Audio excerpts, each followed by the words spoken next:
வார்த்தைகளை கூட நம்ம தியானித்து நம்மளுடைய இருதயங்களையும் சிந்தைகளையும் கூட கர்த்தருடைய சமூகத்துக்கு நேராக ஒன்றிணைக்கத்தக்கதாய் பேசுகின்ற வார்த்தைகள் நம்மளுடைய வாழ்க்கைக்கும் நம்முடைய ஆவிக்குரிய வாழ்க்கைக்கும் கூட பயனுள்ள காரியங்களாய் மாறும்படிக்காக கூட இந்த வார்த்தைகளை கூட காலை வேளையில் நம்ம தியானிக்கலாம். எடுத்துக்கொள்வோம். நம்ம 2 நாளாகமம் 14 பேஜ் நம்பர் 558 ஒரு 3 வசனங்கள்.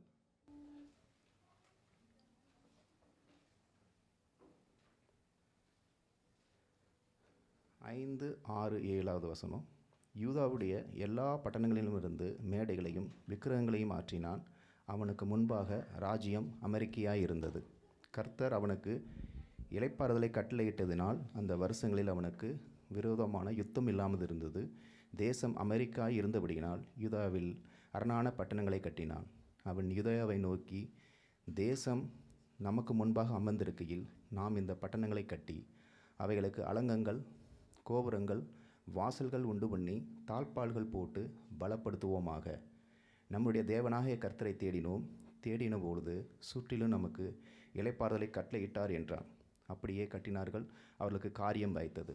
இந்த வேத வசனங்களில் கூட தேசம் அமெரிக்கா இருந்தது. ஆசாவுடைய நாட்களில் கூட தேசம் ஒரு 10 வருஷம் அமெரிக்கா இருந்ததா இந்த முதல் வசனத்தை சொல்லப்பட்டிருக்கிறது. அதுக்கு அந்த 10 வருஷம் கழிஞ்சு ஒரு பெரிய போர் வரும்பொழுது அதுக்கு அவர்கள் தயார் உள்ளவர்களாய், அதை எதிர்த்து நிற்க திராணி உள்ளவர்களாய் மாற்றும்படிக்கு தேசம் அமெரிக்கா இருக்கும் பொழுது தன்னுடைய பட்டணங்களை பலப்படுத்தினதை நம்ம காண்கிறோம். இதை போல் நம்மளும் கூட நம்மளுடைய சுற்றுப்புறம் சூழல் எல்லாம் சமாதானமாக இளைப்பாறுதலாக இருக்கிற நாட்களில் நம்ம கர்த்தரை இன்னும் அதிகமாக தேடும்படிக்காகவும், எல்லா நேரமும் நமக்கு சமாதான குலைச்சலை உண்டு பண்ணுகிற காரியங்களாக எப்பொழுது வேணால் நடக்கலாம். ஆனாலும் கூட அதுக்கு முன்பாக நம்மளுடைய பட்டணங்கள் போல் நம்மளுடைய தனிப்பட்ட வாழ்க்கையும் ஆவிக்குரிய வாழ்க்கையும் கர்த்தருக்குள்ளே பலப்பட்டிருக்கும் பொழுது அதை எதிர்த்து மேற்கொள்ள நமக்கு திராணியை கொடுப்பார். அதே வசனங்கள் அந்த இடத்துல இவர்களுடைய இராணுவம் பார்த்தோம்னா 3 லட்சம் பேர்கள். அதுக்கு எதிராக வந்த எத்தியோப்பியனாகிய அவருடைய இராணுவத்தை பார்க்க போகும்போது 10 லட்சம் பேர்கள். இவருடைய இராணுவத்தை காட்டிலே ஒரு 3 மடங்கு அவர்கள் பலமுள்ளவர்களாக இருந்தால், அந்த இடத்துல ஆசா சொன்ன காரியங்கள் தான், பலமுள்ளவனாகிலும் பலமற்றவனாகிலும் உதவி செய்தும் அதுக்கு லேசான காரியம். நம்மளும் கூட நம்மளுடைய பலமுள்ள காரியங்கள் எது நம்மளை நம்மளோட சூழ்நிலைகளை மேற்கொள்ள வருதோ அப்பொழுது நம்மளுடைய சமாதானமுள்ள இளைப்பாறுதலுள்ள நாட்களை கர்த்தருக்குள்ளே நம்ம பயனுள்ளதாக மாற்றும் பொழுது நம்மளோட தனிப்பட்ட ஜெபங்களையும் கர்த்தரை அவர்கள் அதிகமாக தேடினும் பொழுது அவர்களுக்கு இளைப்பாறுதலை தேவன் கட்டளையிட்டார். காரியமும் வாய்த்தது என்று நம்ம பார்க்குறோம். நம்மளும் கூட நம்மளுடைய சமாதானமுள்ள சூழ்நிலைகளை கர்த்தரை மறந்து போகாதபடிக்கு, இல்லை நம்ம உபத்திரமான நாட்களில் கர்த்தரை தேடினதை விட அதிகமாக நம்மளுடைய இளைப்பாறுதலுள்ள நாட்களில் இன்னும் அதிகமாக கர்த்தரை தேடி நம்மளுடைய தாழ்பால்களையும் நம்மளுடைய சுற்றியுள்ள காரியங்களையும் பலப்படுத்தத்தக்கதா. இந்த வருடங்களில் கூட நம்ம வாக்குத்தத்தம் பார்த்தோம், தடை செய்யாதே, உன் கயிறுகளை நீளமாக்கி உன் முளைகளை உறுதிப்படுத்து. அப்போ இவர்கள் செய்த காரியங்கள் போல் நம்மளும் கூட தடை செய்யாதபடிக்கு, இது தடையாக வேறு ஒரு காரியங்களாக நமக்கு வரப்போகிறதில்ல, நம்ம தான் அதுக்கு தடையாக இருக்கிறோம். இப்படி தடைப்பட்ட காரியங்களாக இல்லாதபடிக்கு இந்த ஆசா விக்கிர தோப்புகள், கர்த்தருக்கு பிரியமில்லாத காரியங்கள் எல்லாம் தூக்கி எறியும் பொழுது கர்த்தர் தேசத்துக்கு ஒரு இளைப்பாறுதலை கொடுக்குறார். அதே போல் நம்மளுடைய விக்கிரங்கள் என்ன என்பதை கர்த்தரும் நாமளும் அறிந்திருக்கிறோம். நம்மளுடைய தனிப்பட்ட நேரங்கள், பொழுதுபோக்குகள், நம்மளுடைய எல்லா காரியங்களிலும் கூட எதை நம்ம கர்த்தர் அதிகமாக நம்ம விட்டு கொடுக்கும் பொழுது நமக்கும் கூட ஒரு அமைதியுள்ள சமாதானமுள்ள நேரத்தையும் இளைப்பாறுதலுள்ள நாட்களையும் கர்த்தர் கொடுப்பார். இந்த நாட்களில் கூட நம்மளையும் கூட இந்த கொடுத்த வாக்குத்தத்தங்களுக்கு ஏற்றபடி நம்மளுடைய காரியங்களை நம்ம தடை செய்யாதபடிக்கு, நம்மளுக்கு சுற்றியுள்ள எல்லாவற்றையும் கூட தாட்பால்கள் போட்டு இதை போல் யுத்தம் இல்லாதபடிக்கு நம்மளுடைய சுற்றியுள்ள சூழல்களை பலப்படுத்தத்தக்கதாய் நம்மளோட தனிப்பட்ட ஜெபங்கள், குடும்ப ஜெபங்கள், சபைக்கு உண்டான கூடுதல் எல்லாவற்றிலும் கூட நம்ம பங்கெடுத்து கொண்டு எல்லாவற்றிலும் கூட நம்மளை நாமே பலப்படுத்தி வருகின்ற நாட்கள் பொழுதாதாக இருக்கிறதுனால தேசத்தில் பார்க்குறோம். எவ்வளவோ அமெரிக்கான தேசம் ஒரு நொடி பொழுதில் தன்னோட சமாதானத்தை, சந்தோஷத்தை இழந்ததாக காணப்படுகிறோம். எத்தனையோ பேர் சேர்த்து வைத்த சொத்து, தேசத்தோடைய பால் கடிப்பினால் அவர்கள் சேர்த்து வைத்த சொத்தோ அவருடைய எந்த ஒரு காரியங்களுக்கு பின் வந்ததாக நம்ம காணப்படலை. எந்த தேசங்களுக்கு என்ன நடக்கும் கூட நம்மளால் கணிக்க முடியல. ஒவ்வொரு நாளும் புதுவிதமான செய்திகள், புதுவிதமான தாக்குதல்கள், புதுவிதமான எதிர்கொள்ளுதல் இருக்குது. இப்படிப்பட்ட சூழ்நிலைகள் நமக்கு தேசத்தை சமாதானம் உள்ளதாக, அமெரிக்கையை உள்ளதாக கொடுத்துருக்கிறாரு. இப்படிப்பட்ட நாட்களில் கர்த்தரை இன்னும் அதிகமாய் தேடும்படிக்காகும் வருகின்ற நாட்களுக்கு நம்மளோட பிள்ளைகளுக்கும் நம்மளோட சந்ததிகளுக்கும் தற்காத்து கொள்ளத்தக்கதாய் கர்த்தர் யுத்தம் செய்யத்தக்கதாய் இந்த நாளில் கூட சிந்தைகளை ஒருமுகப்படுத்தி இந்த வார்த்தைகளுக்கு கூட நம்ம தியானிக்கலாம். கர்த்தாவே நன்றி செலுத்துகிறோமப்பா. இந்த காலை வேளையில் கூட இந்த சமூகத்தை நோக்கி ஓடி வர நீர் கொடுத்துருக்கிற அந்த நல்ல பலனுக்காய், இந்த அமெரிக்கையுள்ள நாட்களுக்காய் நன்றி செலுத்துகிறோமப்பா. எத்தனையோ ஜனங்கள், எத்தனையோ தேசம் ஒரு நொடி பொழுதுல கர்த்தாவே கலக்கத்தோடும் பயத்தோடும் நடுக்கத்தோடும் கூட ஒவ்வொரு நாளும் காலை வேளையிலையும் பயத்தோடு எழுந்திருக்கிற எத்தனையோ ஜனங்களுக்கு மத்தியிலையும் கூட உண்மை விடுதலையோடு ஆராதிக்கவும் உங்களோட சமூகத்தை நோக்கி கர்த்தாவே சந்தோஷ சமாதானம் உள்ள நாட்களாக எங்களுக்கு தந்திருக்கிறீரப்பா. இப்படிப்பட்ட நாட்களைப் போல, ஆசாவின் நாட்களைப் போல நாங்கள் கர்த்தாவே யுத்தம் இல்லாமல் அமைதியிலாக இருக்கிற இந்த நேரத்தில் இன்னும் அதிகமாக எங்களை பலப்படுத்தவும், எங்களோட தனிப்பட்ட ஜெபங்களிலும் எங்களுடைய குடும்ப வாழ்க்கையிலும் குடும்ப ஜெபங்களிலும் எல்லாவற்றிலும் கூட உண்மை அதிகமாய் தேடும் பொழுது எங்களை இன்னும் கர்த்தாவே பலப்படுத்துவீர் என்பதை நாங்கள் அறிந்திருக்கிறோம். இந்த வருடங்களில் கொடுத்த வாக்கு தத்தங்களின்படி எங்களுடைய கர்த்தாவே வாசஸ்தலங்கள் விரிவாகவும் தடை செய்யாதபடிக்கு எங்களை சுற்றியுள்ள கயிறுகளை நீளமாக்கி எங்களுடைய மூளைகளையும் சுற்றியுள்ள வேலைகளை அடைத்து எங்களை காத்துக்கொள்ளத்தக்கதாய் கூட நாங்கள் ஜெபிக்கிறோம் அப்பா. பலமுள்ளவனாகிலும் பலமற்றவனாகிலும் உதவி செய்வதும் அதுக்கு லேசான காரியம் என்று சொன்னீரப்பா. எங்களுடைய பலவீனங்கள், எங்களுடைய பலமுள்ள காரியங்களை நம்ம கரங்களை ஒப்புக் கொடுக்கிறோம். எதையும் எங்களுடைய பலத்தினால் செய்யாதபடிக்கு உம்முடைய கிருபையினால் நாங்கள் மேற்கொள்ள எங்களை அர்ப்பணிக்கிறோம். எங்களை பலமுள்ள காரியங்களிலும் கூட உங்களுடைய கிருபையை தேட நாங்கள் அர்ப்பணிக்கிறோம் அப்பா. இந்த காலை வேளையில் கூட பேசுகின்ற தாசனை மறுத்து நீர் வெளிப்படுங்க. உம்முடைய வார்த்தை எங்களுக்குள்ளாய் கர்த்தாவே இன்னும் அதிவித கர்த்தாவே அவைக்குரிய வளர்ச்சிக்கு பயனுள்ளதாய் மாறவும், இந்த ஆராதனை வேலைகளையும் செய்தி வேலைகளையும் கர்த்தாவே இந்த மீதமுள்ள ஒவ்வொரு பகுதியிலையும் பொறுப்பெடுக்கத்தக்கதாய் கூட ஜெபிக்கிறோம் அப்பா. உங்களுடைய வல்லமையும் உங்களுடைய பிரசன்னத்தை தொடுதலை நாங்கள் ஒவ்வொருவரும் உணரவும், வந்திருக்கிற ஒவ்வொருவரும் கூட மன நிறைவோடு செல்லவும், எங்களுடைய வாழ்க்கைக்கும் எங்களுடைய ஆவிக்குரிய வாழ்க்கைக்கும் கூட இந்த வார்த்தைகள் பயனுள்ளதாய் மாற எங்களை ஒவ்வொருவரும் சமூகத்தில் அர்ப்பணித்து ஜெபிக்கிறோம். கர்த்தராகிய இயேசு கிறிஸ்துவின் நாமத்தினாலே ஜெபிக்கிறேன் நல்ல பிதாவே, ஆமென்.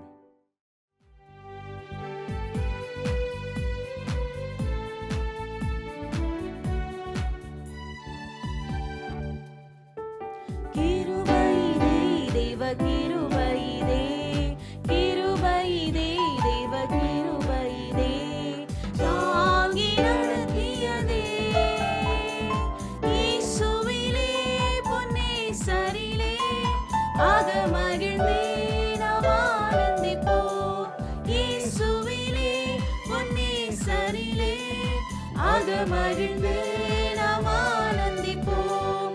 கிருபைதே தேவ கிருபைதே, கிருபைதே தேவ கிருபைதே, இயேசுவிலே பொன்னேசரிலே ஆக மகிழ்ந்தே நாம் ஆனந்திப்போம். இயேசுவிலே பொன்னேசரிலே ஆக மகிழ்ந்தே நாம் ஆனந்திப்போம். அருளிரன்பராம் எங்களுடனே ஜீவிய பாதையிலே இயேசுபரன். அருளிரன்பராம் எங்களுடனே ஜீவிய பாதையிலே அனுதினமும் வழி நடந்தே அவரது நாமத்தில் காத்தனரே. அனுதினமும் வழி நடந்தே அவரது நாமத்தில் காத்தனரே. கிருபைதே தேவ கிருபைதே, கிருபைதே தேவ கிருபைதே, தாங்கி நடத்தியதே இயேசுவிலே பொன்னேசரிலே ஆக மகிழ்ந்தே நாம் ஆனந்திப்போம். இயேசுவிலே பொன்னேசரிலே ஆக மகிழ்ந்தே நாம் ஆனந்திப்போம். அன்பின் அகலமும் நீளமும் உயரமும் ஆழமும் அறிந்துணர அனுகிரகித்தார். அன்பின் அகலமும் நீளமும் உயரமும் ஆழமும் அறிந்துணர கிறிஸ்துவிலே ஒரு மனையாய் சிருஷ்டித்தே நிறுத்தினார் அவர் சுடராய். கிறிஸ்துவிலே ஒரு மனையாய் சிருஷ்டித்தே நிறுத்தினார் அவர் சுடராய். கிருபைதே தேவ கிருபைதே, கிருபைதே தேவ கிருபைதே, தாங்கி நடத்தியதே இயேசுவிலே பொன்னேசரிலே ஆக மகிழ்ந்தே நாம் ஆனந்திப்போம். இயேசுவிலே பொன்னேசரிலே ஆக மகிழ்ந்தே நாம் ஆனந்திப்போம். வார்த்தையினால் அவர் தீர்த்தார் எந்தன் வியாதியும் வேதனையும் வைத்தியராய். வார்த்தையினால் அவர் தீர்த்தார் எந்தன் வியாதியும் வேதனையும். இயேசுவல்லால் சார்ந்திடவே இகமதில் வேறெமக்காரும் இல்லை. இயேசுவல்லால் சார்ந்திடவோ இகமதில் வேறெமக்காரும் இல்லை. கிருபையிலே தேவ கிருபையிலே, கிருபையிலே தேவ கிருபையிலே தாங்கி நடத்தியதே. இயேசுவிலே பொன்னேசரிலே ஆக மகிழ்ந்தே நாம் ஆனந்திப்போம். இயேசுவிலே பொன்னேசரிலே ஆக மகிழ்ந்தே நாம் ஆனந்திப்போம். இயேசுவிலே பொன்னேசரிலே ஆக மகிழ்ந்தே நாம் ஆனந்திப்போம். இயேசுவிலே பொன்னேசரிலே ஆக மகிழ்ந்தே நாம் ஆனந்திப்போம்.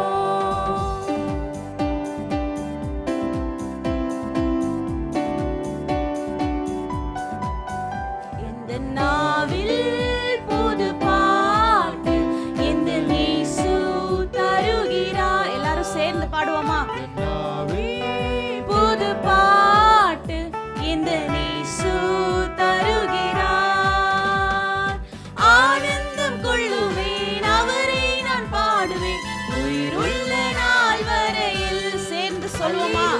ஆனந்தம் கொள்ளுவேன் அவரை நான் பாடுவேன் உயிருள்ள நாள் வரையில். எந்த நாவில் புது பாட்டு எந்த இயேசு தருகிறார். எந்த நாவில் புது பாட்டு எந்த இயேசு தருகிறார். சேற்றில் விழுந்த என்னை அவர் தூக்கி எடுத்தார். நாற்றமெல்லாம் ஜீவ ரத்தம் கொண்டு மாற்றினார். சேற்றில் விழுந்த என்னை அவர் தூக்கி எடுத்தார். நாற்றமெல்லாம் ஜீவ ரத்தம் கொண்டு மாற்றினார். ஆனந்தம் கொள்ளுவேன் அவரை நான் பாடுவேன் உயிருள்ள நாள் வரையில். அல்லேலூயா. ஆனந்தம் கொள்ளுவேன் அவரை நான் பாடுவேன் உயிருள்ள நாள் வரையில்.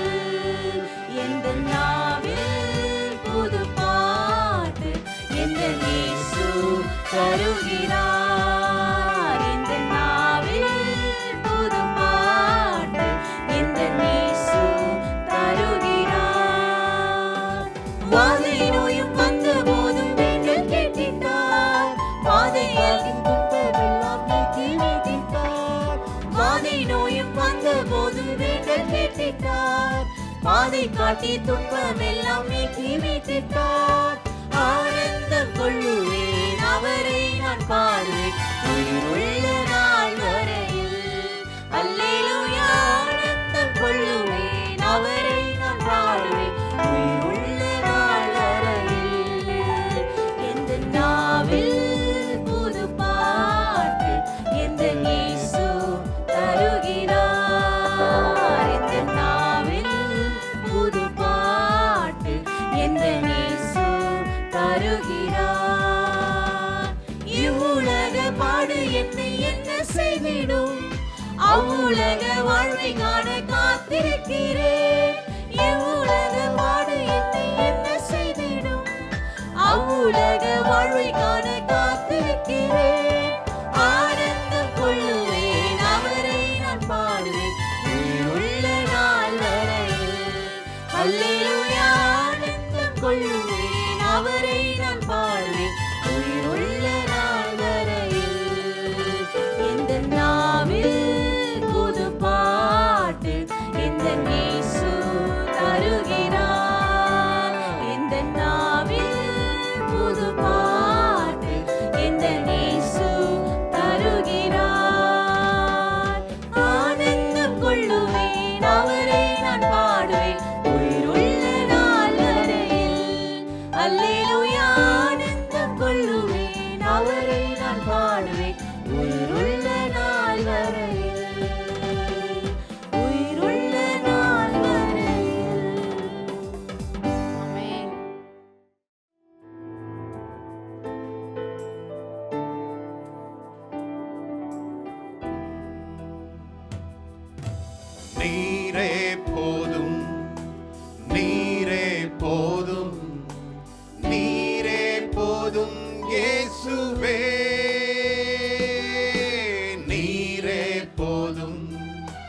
நீரே போதும், நீரே போதும் இயேசுவே.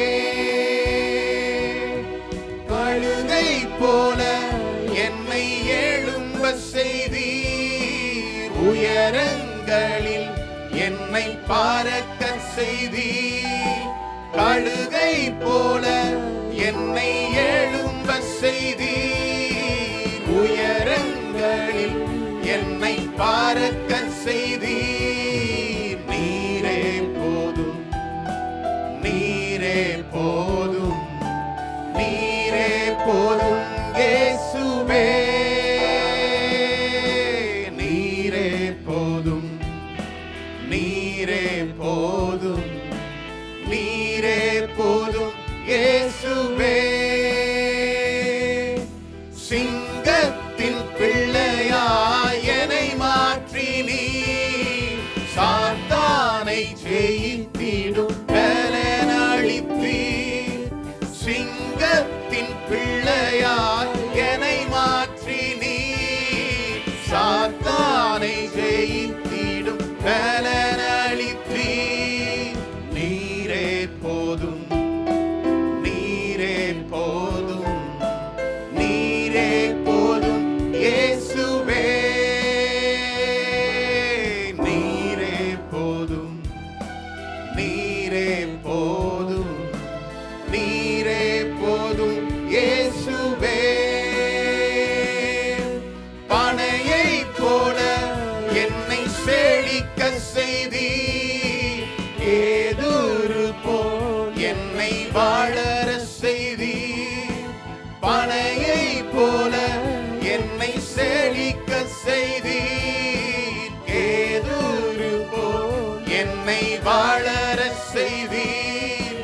நீரே போதும், நீரே போதும், நீரே போதும் இயேசுவே.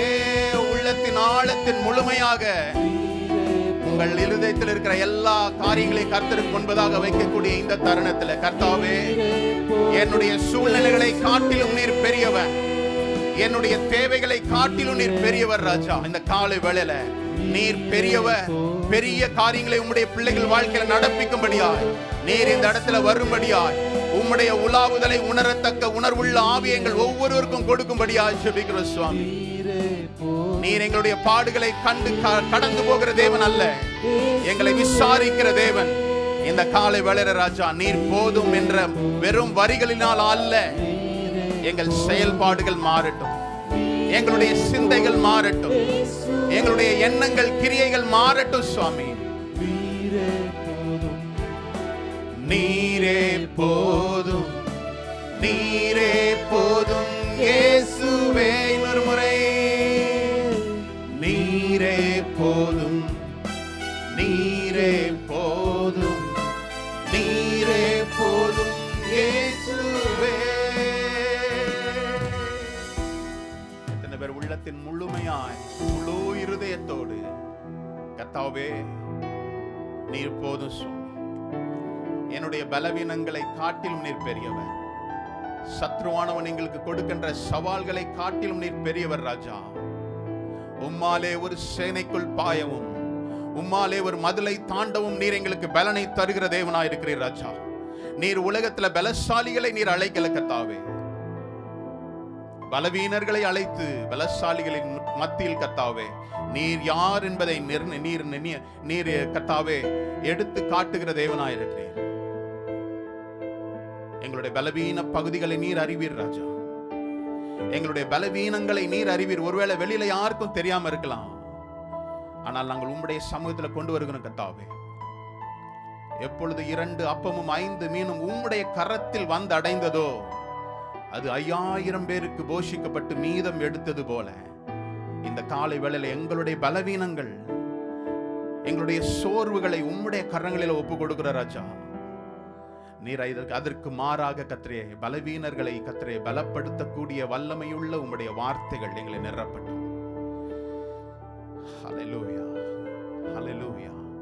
இனி சோர்ந்து போகாதபடி கர்த்தாவே பலத்தினால் எங்களை இடைகட்டி கொள்ள இந்த காலை வேளையில அப்பா எங்களை உருவாக்கும்படியாய் அப்பா கர்த்தாவே, இனி நாங்கள் விழுந்து விழுந்து எந்திரிப்பது அல்ல கர்த்தாவே, எங்களை பலப்படுத்தும். உம்முடைய நீதியின் வலதுகரம் எங்களை தாங்கட்டும் சுவாமி.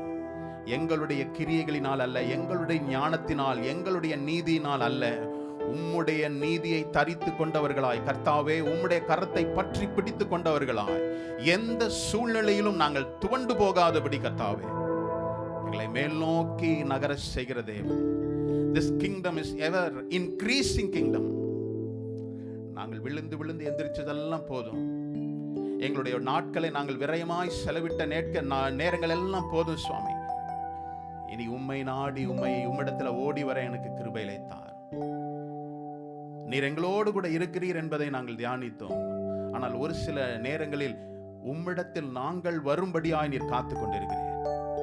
இந்த காலை வேளையில கர்த்தாவே, எந்தெந்த பகுதிகளெல்லாம் உம்மை நாங்கள் காக்க வச்சிருக்கிறோமோ, உம்மிடத்தில் ஓடி உம்மிடத்தில் நாங்கள் கர்த்தரே அண்டி சேர்ந்து கொள்ள கர்த்தர் எங்களுக்கு பலனை தரும்படி ஆஜீபிக்கிறோம். எங்களை தாழ்த்தி உம்முடைய கரங்களில் ஒப்பு கொடுக்கிறோம். உம்மை அல்லாமல் எங்களால் ஒன்று செய்ய முடியாது என்று யோவான் 15ஆம் அதிகாரத்தில் பார்க்கிறோம். Without you we can do nothing, oh God. அதை நல்லா தெரிஞ்சாலும் சில நேரம் எங்களுடைய மாம்சம், எங்களுடைய சுயம் இதை செய்திடலான்னு நாங்கள் முயற்சிக்கிறோம். சோர்ந்து போன பிற்பாடு உம்மிடத்தில் நாங்கள் வருகிறோம். அது முதல்லையே நாங்கள் அது உம்மிடத்தில் ஓடி வர எங்களுக்கு திராணி இருந்தாலும் கூட உம்மிடத்தில் நாங்கள் சார்ந்து கொள்ள எங்களுக்கு பலனை தார். நீர் அப்படி செய்ய போவதற்காய் ஸ்தோத்திரம். எங்களோடு கூட தொடர்ந்து பேசும் நீர் பேசுகிற தேவன். உம்முடைய கரங்களில் தாழ்த்தி ஒப்பு கொடுக்கிறோம் இயேசு கிறிஸ்துவின் நாமத்தில் தாழ்மே. ஆமென்.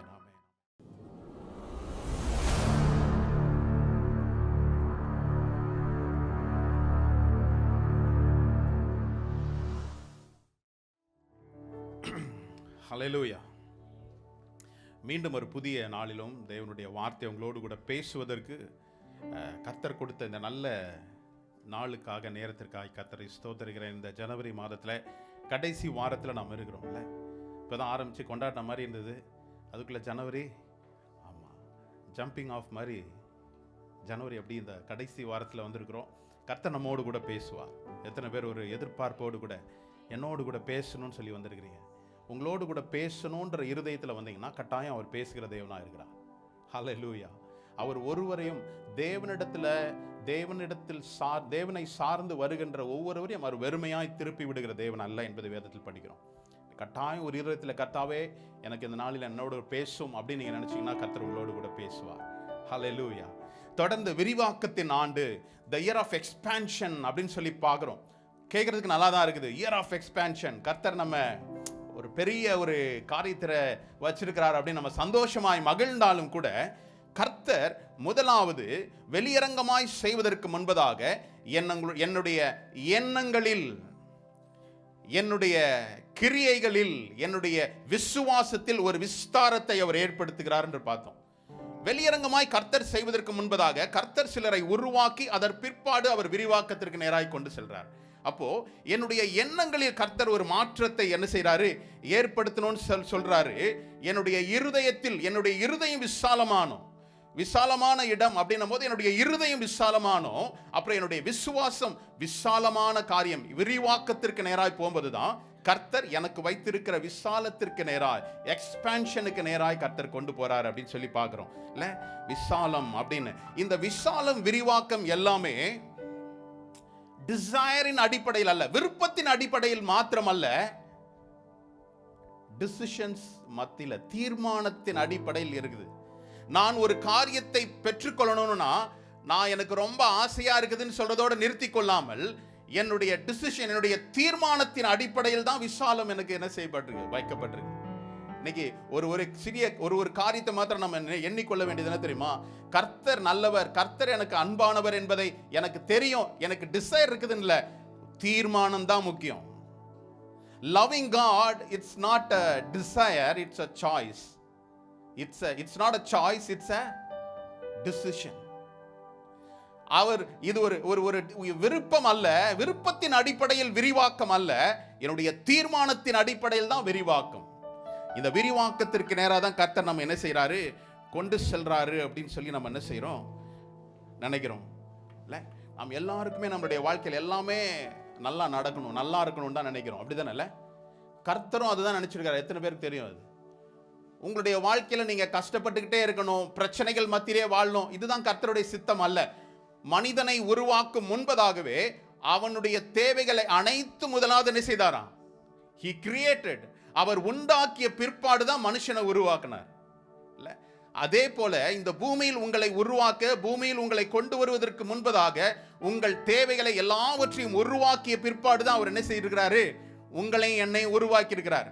அப்ப ஏன் சில பிரச்சனைகள் அப்படின்னு நம்ம யோசித்தோம். அந்த பிரச்சனையில் நாம் யாரை சார்ந்திருக்கிறோம் என்பதை வெளிப்படுத்தும்படியாக தான் அந்த பிரச்சனை. இந்த பிரச்சனைகள் வாயிலாக கர்த்தர் உங்களை என்னை உருவாக்குவதற்கு தான் அந்த சில அனுபவங்களை அனுமதிக்கிறார். நம்ம பார்த்தோம் போன வாரத்தில் கூட. அப்போ கர்த்தர் சில நம்மை உருவாக்கும் முன்பதாக நம்முடைய தேவைகள் அனைத்தையும் அவர் வச்சிருக்கிறார். இல்லை, ஒரு வெரி குட் ஸ்டேட்மெண்ட் அப்படி சொல்லுது. If your end is not good, that is not your end. உங்களுடைய முடிவு நன்மையா இல்லைன்னா அது என்னுடைய முடிவு அல்ல. இல்லை, நல்லா தான் இருக்குது பாஸ்டர் கேட்கறதுக்கு, ஆனால் திருமண பக்கம் எல்லாம் நமக்கு எண்டாக தான் இருக்குது அப்படின்றீங்களா? இல்லை, கர்த்தர் புதிய துவக்கத்தை ஒரு முடிவிலிருந்து தான் துவக்கத்தை கர்த்தர் என்ன செய்கிறார்? உண்டாக்குறது பார்க்குறோம். If my end is not good, that is not my end. இதை தீர்மானிக்கிறது யாரு? நீங்களும் நானும் தான். என்னுடைய முடிவு நன்மையா இல்லைன்னா இது முடிவாய் நான் ஏற்றுக்கொள்ள மாட்டேன். இன்னும் கர்த்தர் எனக்காக என்ன செய்கிறாரு? காரியங்களை நடப்பித்து கொண்டிருக்கிறார் அப்படின்ற உறுதியான நம்பிக்கை நமக்கு அவசியமா இருக்கணும். ஏன் நான் சொல்றேன், எடுத்துக்கொள்ளும் பாருங்க. எல்லாருக்கும் மனப்பாடமா தெரிந்த வசனம் எரேமியா 29:11. நீங்கள் எதிர்பார்த்திருக்கும் முடிவை உங்களுக்கு கொடுக்கும்படிக்கு நான் உங்கள் பேரில் நினைத்திருக்கிற நினைவுகளை அறிவேன் என்று கர்த்தர் சொல்கிறார். அவைகள் தீமைக்கல்ல, சமாதானத்துக்கு ஏதுவான நினைவுகளே. ஹல்லேலூயா. இது இங்கிலீஷ்ல ரொம்ப அழகா இருக்கு. முடிஞ்சுனா நீங்க எரேமியா 29:11 இதுல இங்கிலீஷ்ல ரொம்ப அழகா இருக்கு. For I know that the thoughts that I think towards you, says the Lord, thought of peace, not of evil, to give a future and hope. கர்த்தர் உங்களையும் என்னையும் குறித்து என்ன தெரியுமா? நேர்த்தியான, நலமான, சமாதானம் உள்ள ஒரு ஃபியூச்சரையும் ஹோப்பையும் வச்சிருக்கிறார். அப்போ கர்த்தர் நம்மை குறித்து வைத்திருக்கிற காரியங்கள் எல்லாம் கஷ்டத்தின் மத்தியில் அல்ல. சிலர் இப்படி பேசுவது உண்டு. தேவ பிள்ளைகள் என்ன செய்யணும்? கஷ்டத்தின் மத்தியில் ஊழியம் செய்யணும். நான் ஒத்துக்கிறேன், கஷ்டங்கள் வரும், பாடுகள் வரும். ஆனால் பாடுகள் தான் ஊழியம் அல்ல. பாடுகள் ஒரு பாதை தான், ஒரு பயணம் தான். ஆனால் அதை மீறி நான் போகும்போது கர்த்தர் எனக்காக வைத்திருக்கிற காரியங்களை நான் என்ன செய்ய முடியும்? பெற்றுக்கொள்ள முடியும். அதுதான் பயணப்படுகிறதே இல்லை. ஜேர்னி மட்டுமே லைஃப் இல்லை, டெஸ்டினியும் முக்கியம். அப்படிதானே? டெஸ்டினி அவசியம். அப்போ கர்த்தர் நமக்கு வைத்திருக்கிறது ஃபியூச்சர் அண்ட் ஹோப். அவருடைய ஹோப் என்னது? ஃபியூச்சர். அவருடைய நலமான திட்டங்களை அவர் என்ன செய்திருக்கிறாரு? வச்சிருக்கதை குறித்து பார்க்குறோம்ல. சமாதானத்துக்கு ஏதுவான நினைவுகள். ஹல்லேலூயா. சமாதானத்தின் ஏதுவா. இந்த உலகமே பாருங்க, நீங்க எவ்வளோ பெரிய சம்பாத்தியத்தை சம்பாதிச்சாலும் அவங்க முதலாவது பார்க்கறது என்னது? முதலாவது தேடக்கூடியது என்னது? பீஸ். அதுக்காக அநேக ரெக்ரியேஷன் போறாங்க, கிளப் போறாங்க, அநேக என்டர்டைன்மெண்ட்டை தேடி போறாங்க. காரணம், ஐ நீட் சம் பீஸ், எனக்கு ஒரு சமாதானம் வேணும். இல்லை, நம்ம சிலர் நினைக்கிறது உண்டு, நமக்கு பொருள் மட்டும், பணம் மட்டும் கிடைச்சிச்சுன்னா, இந்த ஊர்ல பணம் மட்டும் இருந்ததுன்னா எல்லாம் என்ன செய்கிறோம்? வந்துடும் அப்படின்னு நினைக்கிறோம். பணத்தோட கூட என்ன செய்யும்? பிரச்சனைகளும் வரும். பணத்தோடு கூட நிறைய பாடுகளும் வரும். அப்போ பணம் மாத்திரமே ஒரு சமாதானத்தை கொடுக்காது. பணத்தை காட்டிலும் கர்த்தர் நமக்கு ஒரு சமாதானத்தை வைத்திருக்கிறார். ஹல்லேலூயா. இன்னைக்கு நான் உங்களோட கூட பேச எடுத்துக்கொண்ட தலைப்பு, do not satisfy for less. கொஞ்சத்தில் திருப்தி அடையாதீங்க. சில நேரம் நம்ம நினைக்கிறோம், இது போதும், இதுக்கு மேல நான் கிறிஸ்துவனிடத்துல சீக்கிரமா கிறிஸ்துவனிடத்தில் அருகி கிட்ட போனா எனக்கு பிரச்சனைகள் வரும். இது போதும், என்னுடைய தகுதிக்கு இது போதும் அப்படின்னு நினைக்கிறோம். ஆனா யாராவது பணத்தை குறித்து யோசிக்கும் போது இப்படி யோசிக்கிறோமா? பணம், எனக்கு பணமே வேணாம், எனக்கு போதுமான பணம் இருக்குது, எனக்கு வேண்டாம் அப்படின்னு யாரோ ஒருத்தர் இலவசமாக கொடுக்குறாங்க. ஒரு 1 லட்ச ரூபாய் எடுத்துகிட்டு வந்து கொடுக்குறாங்க.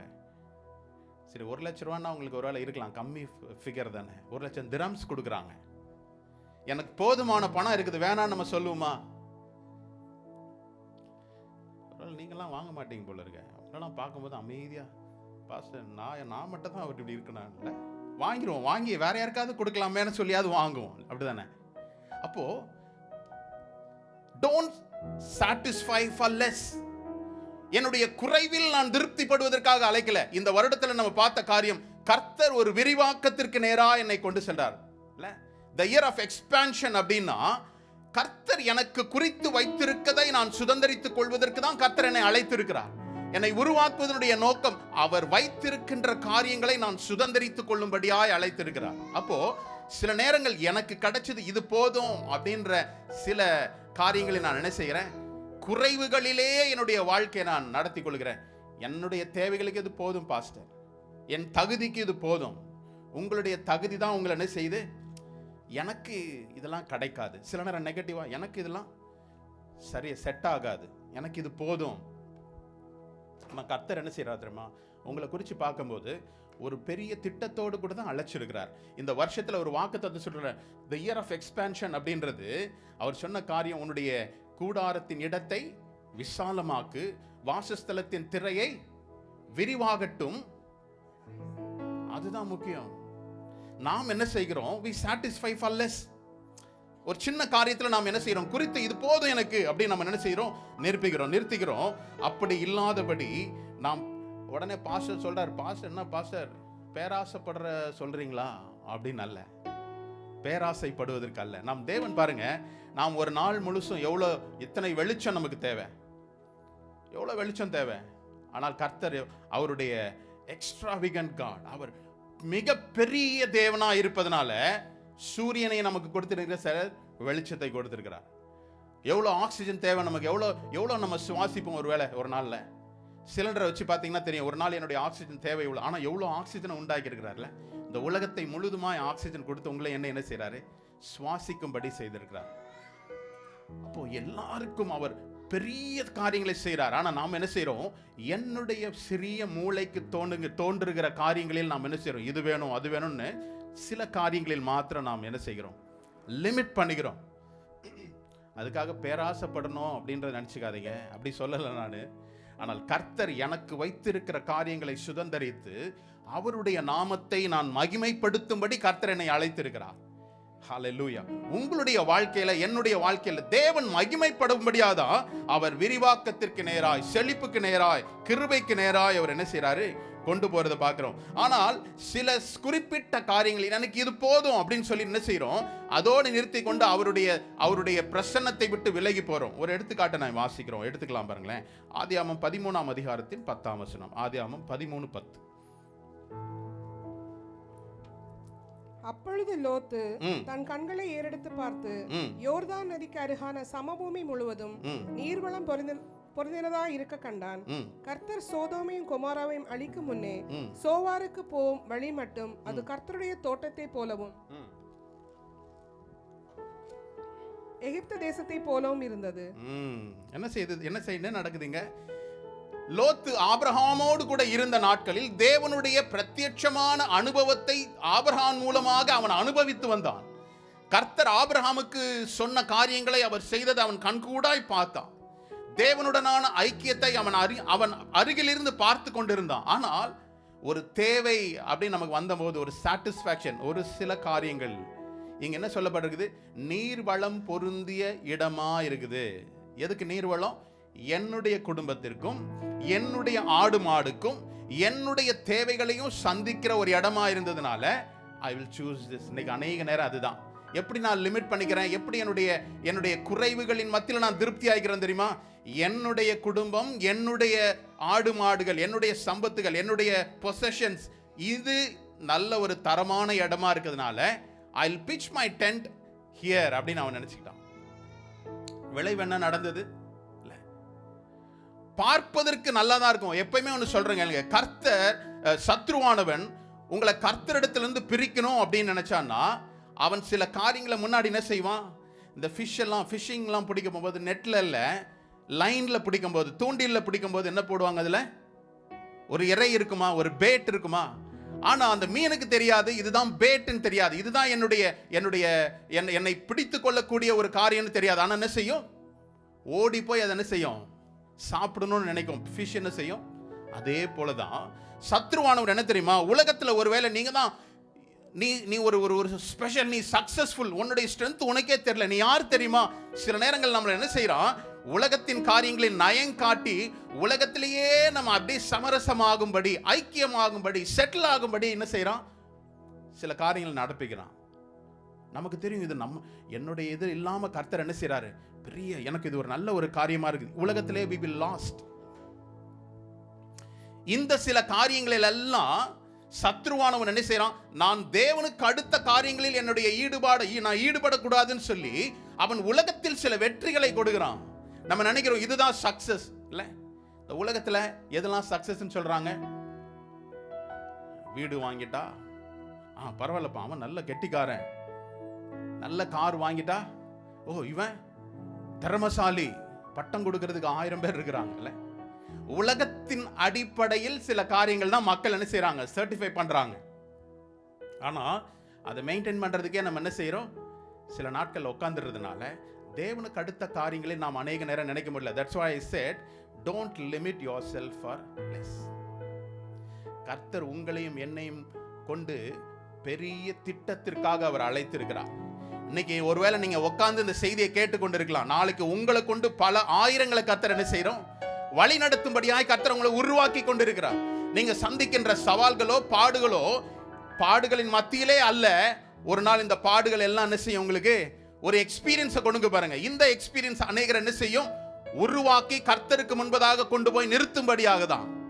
காலம் ஃபுல்லும் நீங்க உட்கார்ந்துகிட்டே இருக்கணும்னு எனக்கு விருப்பமே இல்லை. நீங்களும் எழுந்து என்ன செய்யணும், பிரகாசிக்கும்படியாய் கர்த்தர் உங்களை அழைக்கக்கூடிய காரியம். விசாலமாக்கணும் அப்படின்னா இது எனக்குரிய காரியங்கள் மாத்திரமல்ல, என்னுடைய விசாலத்தில் கர்த்தர் மகிமைப்படும்படியாய் இருக்கணும். இங்க லோத்து பார்க்கிறான், ஆபிரகாமோடு கூட தான் இருக்கிறான், அவனுடைய வாழ்க்கை நல்லா தான் இருந்தது. ஆனால் ஆபிரகாமுடைய மந்தை மேய்ப்பர்களுக்கும் இவனுடைய மந்தை மேய்ப்பர்களுக்கும் பிரச்சனை. அப்ப என்ன அர்த்தம், ஆபிரகாமுக்கு ஈக்குவலா கர்த்தர் இவனையும் என்ன செய்திருந்தாரு, ஆசீர்வதித்திருந்தார். சில நேரம் ஆசீர்வாதங்கள் தான் தேவனுடைய சமூகத்தை விட்டு என்ன செய்யும், பிரித்தெடுக்கும். லோத்து என்ன செய்தான், அவனுடைய கண்களில் பார்க்கிறான், ஏறெடுத்து பார்க்கிறான், நீர்வளம் மிகுந்த ஒரு காரியமா இருக்கு, என்னுடைய லைஃபுக்கு இது சரியா செட்டில் ஆகும். நான் சொல்றேன், உங்களுடைய வாழ்க்கையில செட்டில் ஆகிறதுடைய டேக் லைன் என்னவா இருக்கணும் தெரியுமா, கர்த்தருடைய ஆலோசனையா இருக்கணும், கர்த்தருடைய அறிவுறுத்துதலா இருக்கணும், வழி நடத்துதலா இருக்கணும். whether you settle, whether you pitch your tent in the valley or mountain, பிரச்சனை இல்லை. கர்த்தர் எனக்கு என்ன இடத்தை வச்சிருக்கிறாரோ அந்த இடம் தான் எனக்கு ஆசீர்வாதமாய் மாறும்.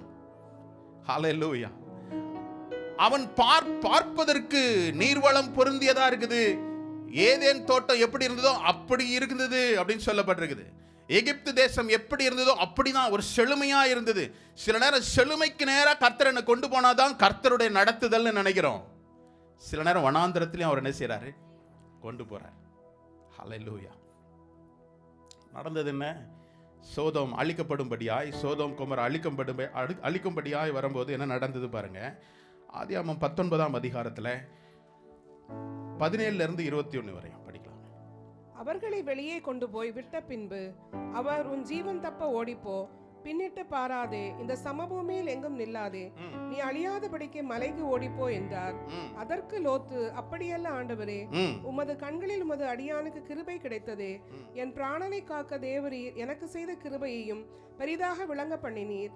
மலைக்கு ஓடிப்போக என்னால் முடியாது, தீங்கு என்னை தொடரும், நான் மரித்து போவேன். அதோ அந்த ஊர் இருக்கிறதே, நான் அதற்கு ஓடிப்பட போகத்தக்கதாய் அது கிட்டே இருக்கிறது, சின்னதுமா இருக்கிறது, என் பிராணன் பிழைக்க நான் அங்கே ஓடி போகட்டும், அது சின்ன ஊர் தானே என்றான். ஹல்லேலூயா.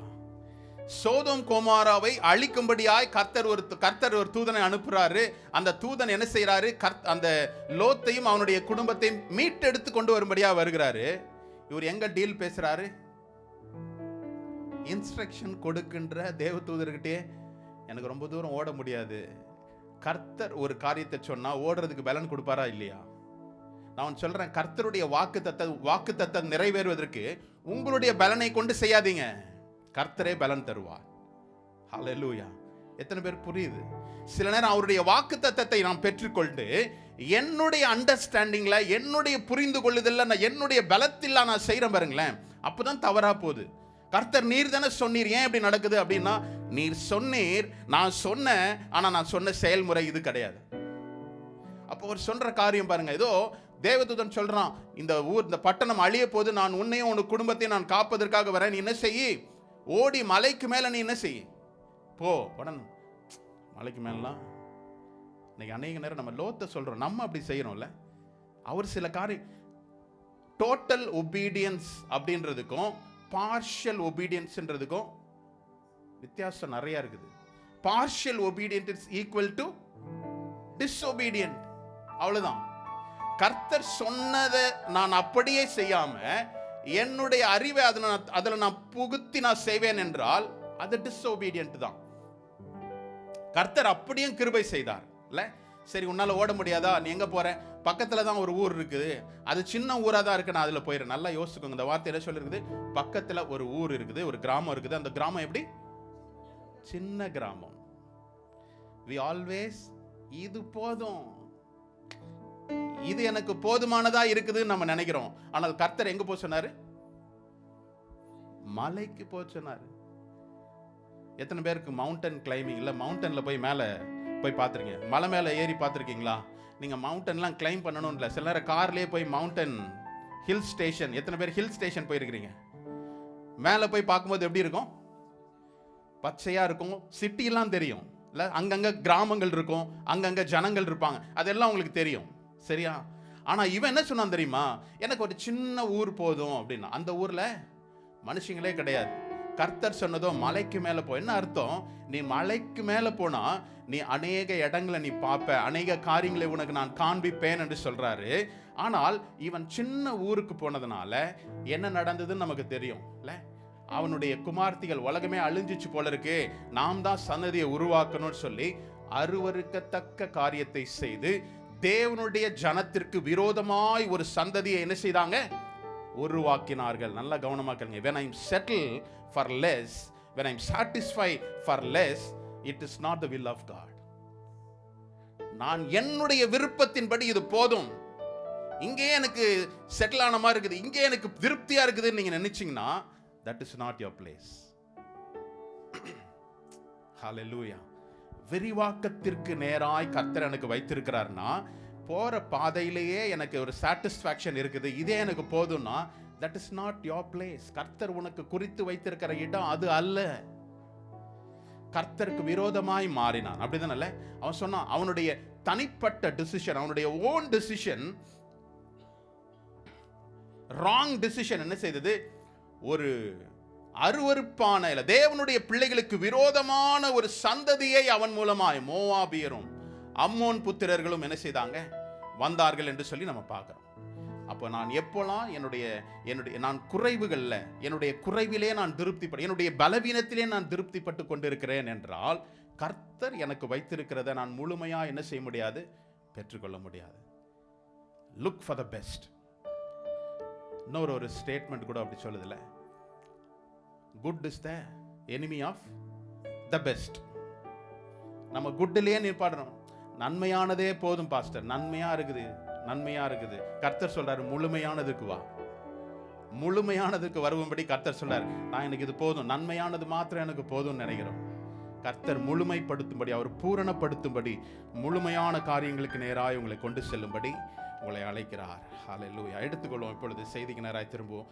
லூக்கா 17ஆம் அதிகாரத்தில் 11ஆம் வசனத்தை படிப்போம். 11, 12ஆம் வசனங்களை படிக்கலாம். பின்பு அவர் எருசலேமுக்கு பிரயாணம் பண்ணுகையில் அவர் சமாரியா, கலிலே எனும் நாடுகளின் வழியாய் நடந்து போனார். அவர் ஒரு கிராமத்தில் பிரவேசித்த போது குஷ்டரோகமுள்ள மனுஷர் 10 பேர் அவருக்கு எதிராக வந்து தூரத்திலே நின்று, போதும். இயேசுவானவர் எருசலேம் நகரத்திற்கு பிரயாணம் செய்யும்போது கலிலேயா, சமாரியா என்கின்ற பட்டணங்களுக்கு நடுவாய் அவர் என்ன செய்யறாரு, பயணிக்கிறார். நீங்க எப்பொழுதுமே இயேசுவை குறித்து பார்க்கும்போது அநேக நேரங்களில் இந்த பகுதிகளில் அவர் பயணித்தார் என்பதை நம்ம பார்க்கிறோம். அப்போ பயணிக்கின்ற இந்த வேளையில யூதர்கள் சமாரியா தேசத்தை அருவருப்பா எண்ணினாங்க. காரணம் என்ன, அவர்கள் சம்பந்தம் கலந்தார்கள். யாரோடு? சீரியர்களோடு கூட சம்பந்தம் கலந்ததுனால அவர்கள் முழுமையான யூதர்கள் அல்ல, அவர்கள் பாதி சம்பந்தம். நம்ம பழைய ஏற்பாட்டில் சொன்னபடி நீ மற்ற ஜாதியார்களோடு கூட என்ன செய்யாத, சம்பந்தம் கலக்காதன்னு சொன்னாரு. ஆனால் இந்த ஜனங்கள் சில காரியங்களில் அவங்க தங்களை தாழ்த்தினபடியினால் யூதர்களுடைய பார்வையில் அவர்கள் எப்படிப்பட்டவர்களா இருந்தாங்க? அருவருக்கத்தக்கவர்களா இருந்தாங்க. Abomination unto them. அவர்களுடைய பார்வைக்கு மிகவும் அருவருக்கத்தக்கதா இருந்தபடினால அவர்கள் என்ன செய்தாங்க? அவர்கள் அந்த பகுதிக்குள்ளரே என்ன செய்ய மாட்டாங்க, யூதர்கள் போவே மாட்டாங்க. அப்படிதானே? ஆனா இயேசுவானவர் சமயம் கிடைக்கும் போதெல்லாம், அந்த பகுதியை கடந்து வரும்போதெல்லாம் யூதர்கள் என்ன செய்தாங்க? இந்த சமாரியாவை கடக்க கூடாதுன்னு சுற்றி கொண்டு போவாங்க. ஆனால் இயேசுவோ சமாரியா கலிலேயா பகுதியில் அவர் வராருல. ஏற்கனவே அவர் சமாரியாவில் யாரை பார்த்தாரு? ஒரு பெண்ணை பார்த்து சுவிசேஷத்தை சொன்னார். அப்படிதானே? நற்செய்தியை அறிவிச்சார். இன்னைக்கு நம்மளுடைய வாழ்க்கையில எதெல்லாம் சில காரியங்கள் அருவருக்கத்தக்கதாய் நம்ம நினைச்சாலும், நான் ஏற்கனவே சொன்ன ஒரு குறிப்பை உங்களுக்கு சொல்றேன். இயேசுவானவர் சில நேரங்களில் நம்ம அந்த நாட்களில் உள்ள மனுஷங்க நினைக்கிறாங்க, இவர் என்ன செய்தாரு? நியாயப்பிரமாணத்தை அழிக்க தான் வந்திருக்கிறார். அவருடைய பேசுகிற காரியங்கள் எல்லாம் தேவ தூஷணமான வார்த்தைகள் என்று சொல்றாங்க. ஆனால் அவர் செய்த காரியம், சமாரியாவுக்கு ஊடாய் அவர் நடந்து போறாரு. நடந்து போகும்போது தான் இந்த வாசித்த இந்த சம்பவத்தை நாம் பார்க்கிறோம். 12வது வசனத்தில் சொல்லப்பட்டபடி அவர் ஒரு கிராமத்தில், அந்த கிராமத்துக்கு பேர் கூட இல்லை, ஒரு சின்ன கிராமம் தான். அந்த கிராமத்தில் பிரவேசித்த போது குஷ்டரோகம் உள்ள மனுஷர் 10 பேர் அவருக்கு எதிராய் தூரத்திலே, ஆமா, பட்டணத்திற்கு உள்ளவர்கள் வர முடியாது. பட்டணத்திற்கு புறம்பாய் தான் அவர் என்ன செய்யணும்? வெளியே தான் அவர்கள் வாசம் பண்ணணும். இந்த சூழ்நிலையில அவர்கள் 10 பேர் அவரிடத்துல வருகிறாங்க. அடுத்த வசனத்தை பார்ப்போமே. இயேசு, ஐயரே எங்களுக்கு இறங்கும் என்று சத்தமிட்டார்கள். ஹல்லேலூயா. ஐயரே எங்களுக்கு இறங்கும் என்று சத்தமிட்டார்கள். ப்ளூரல், பன்மையில் சொல்லப்படுது. அப்ப எத்தனை பேர் கூப்பிட்டுருக்காங்க? 10 பேரும் கூப்பிட்டுருக்காங்க. நோட் பண்ணிக்கோங்க. கூப்பிட்டார்கள், சத்தமிட்டு கூப்பிட்டார்கள். அடுத்த வசனம். அவர்களை அவர் பார்த்து, நீங்கள் போய் ஆசாரியர்களுக்கு உங்களை காண்பீங்கள் என்றார். அந்தபடி அவர்கள் போகையில் சுத்தமானார்கள். ஹல்லேலூயா. இயேசு சுகமாக்குவார் என்பதை அவர்களுக்கு யார் சொன்னாங்க? இல்ல இயேசு இன்னார் என்பதை அவர்களுக்கு யாருக்கு தெரியும்? ஒருவேளை நம்ம இப்போ இருக்கிற காலங்களில் ஒருத்தர் யாருன்னு கண்டுபிடிக்கணும்னா என்ன செய்யறோம்? அப்படியே ஒண்ணுமே தெரியாத மாதிரி உட்காந்துருக்கிறீங்க எல்லாரும். ஃபேஸ்புக்கில் உடனே பேரை போட்டு, அப்பா பேர் அம்மா பேரெல்லாம் போட்டு அவர் யாருன்ற ஹிஸ்டரியை நம்ம என்ன செய்கிறோம்? எடுத்துடுமா இல்லையா? அந்த நாட்களில் இயேசு யார் என்பதை அவர்களுக்கு ஒரு வேளை தெரியாமல் இருந்திருக்கலாம். ஏன்னா அவர்கள் சிட்டிக்குள்ள இல்லை, அவர்கள் பட்டணத்திற்கு உள்ள இல்லை, பட்டணத்துக்கு வெளியில் இருக்கிறாங்க. இயேசு சுகம் கொடுத்தார் என்பதை அவர்களுக்கு யார் சொல்லியிருக்க முடியும்? அவர்கள் எப்படி அறிந்திருக்க முடியும்? பாருங்க, இந்த பகுதியை நம்ம மூட வேணாம், ஏதாவது ஒரு புக் மார்க் வச்சுக்கோங்க. லூக்கா 5ஆம் அதிகாரத்தில் 12ஆம் வசனத்தை படிப்போம். பின்பு அவர் ஒரு பட்டணத்தில் இருக்கையில் குஷ்டரோகம் நிறைந்த ஒரு மனுஷன் இயேசுவை கண்டு முகங்குப்புற விழுந்து, ஆண்டவரே, உமக்கு சித்தமானால் என்னை சுத்தமாக்க உம்மாலே ஆகும் என்று அவரை வேண்டிக் கொண்டான். அடுத்த வசனம். அவர் தமது கையை நீட்டி அவனை தொட்டு, எனக்கு சித்தம் உண்டு, சுத்தமாகு என்றார். உடனே குஷ்டரோகம் அவனை விட்டு நீங்கிற்று. 15 வரை வசிக்கலாம்.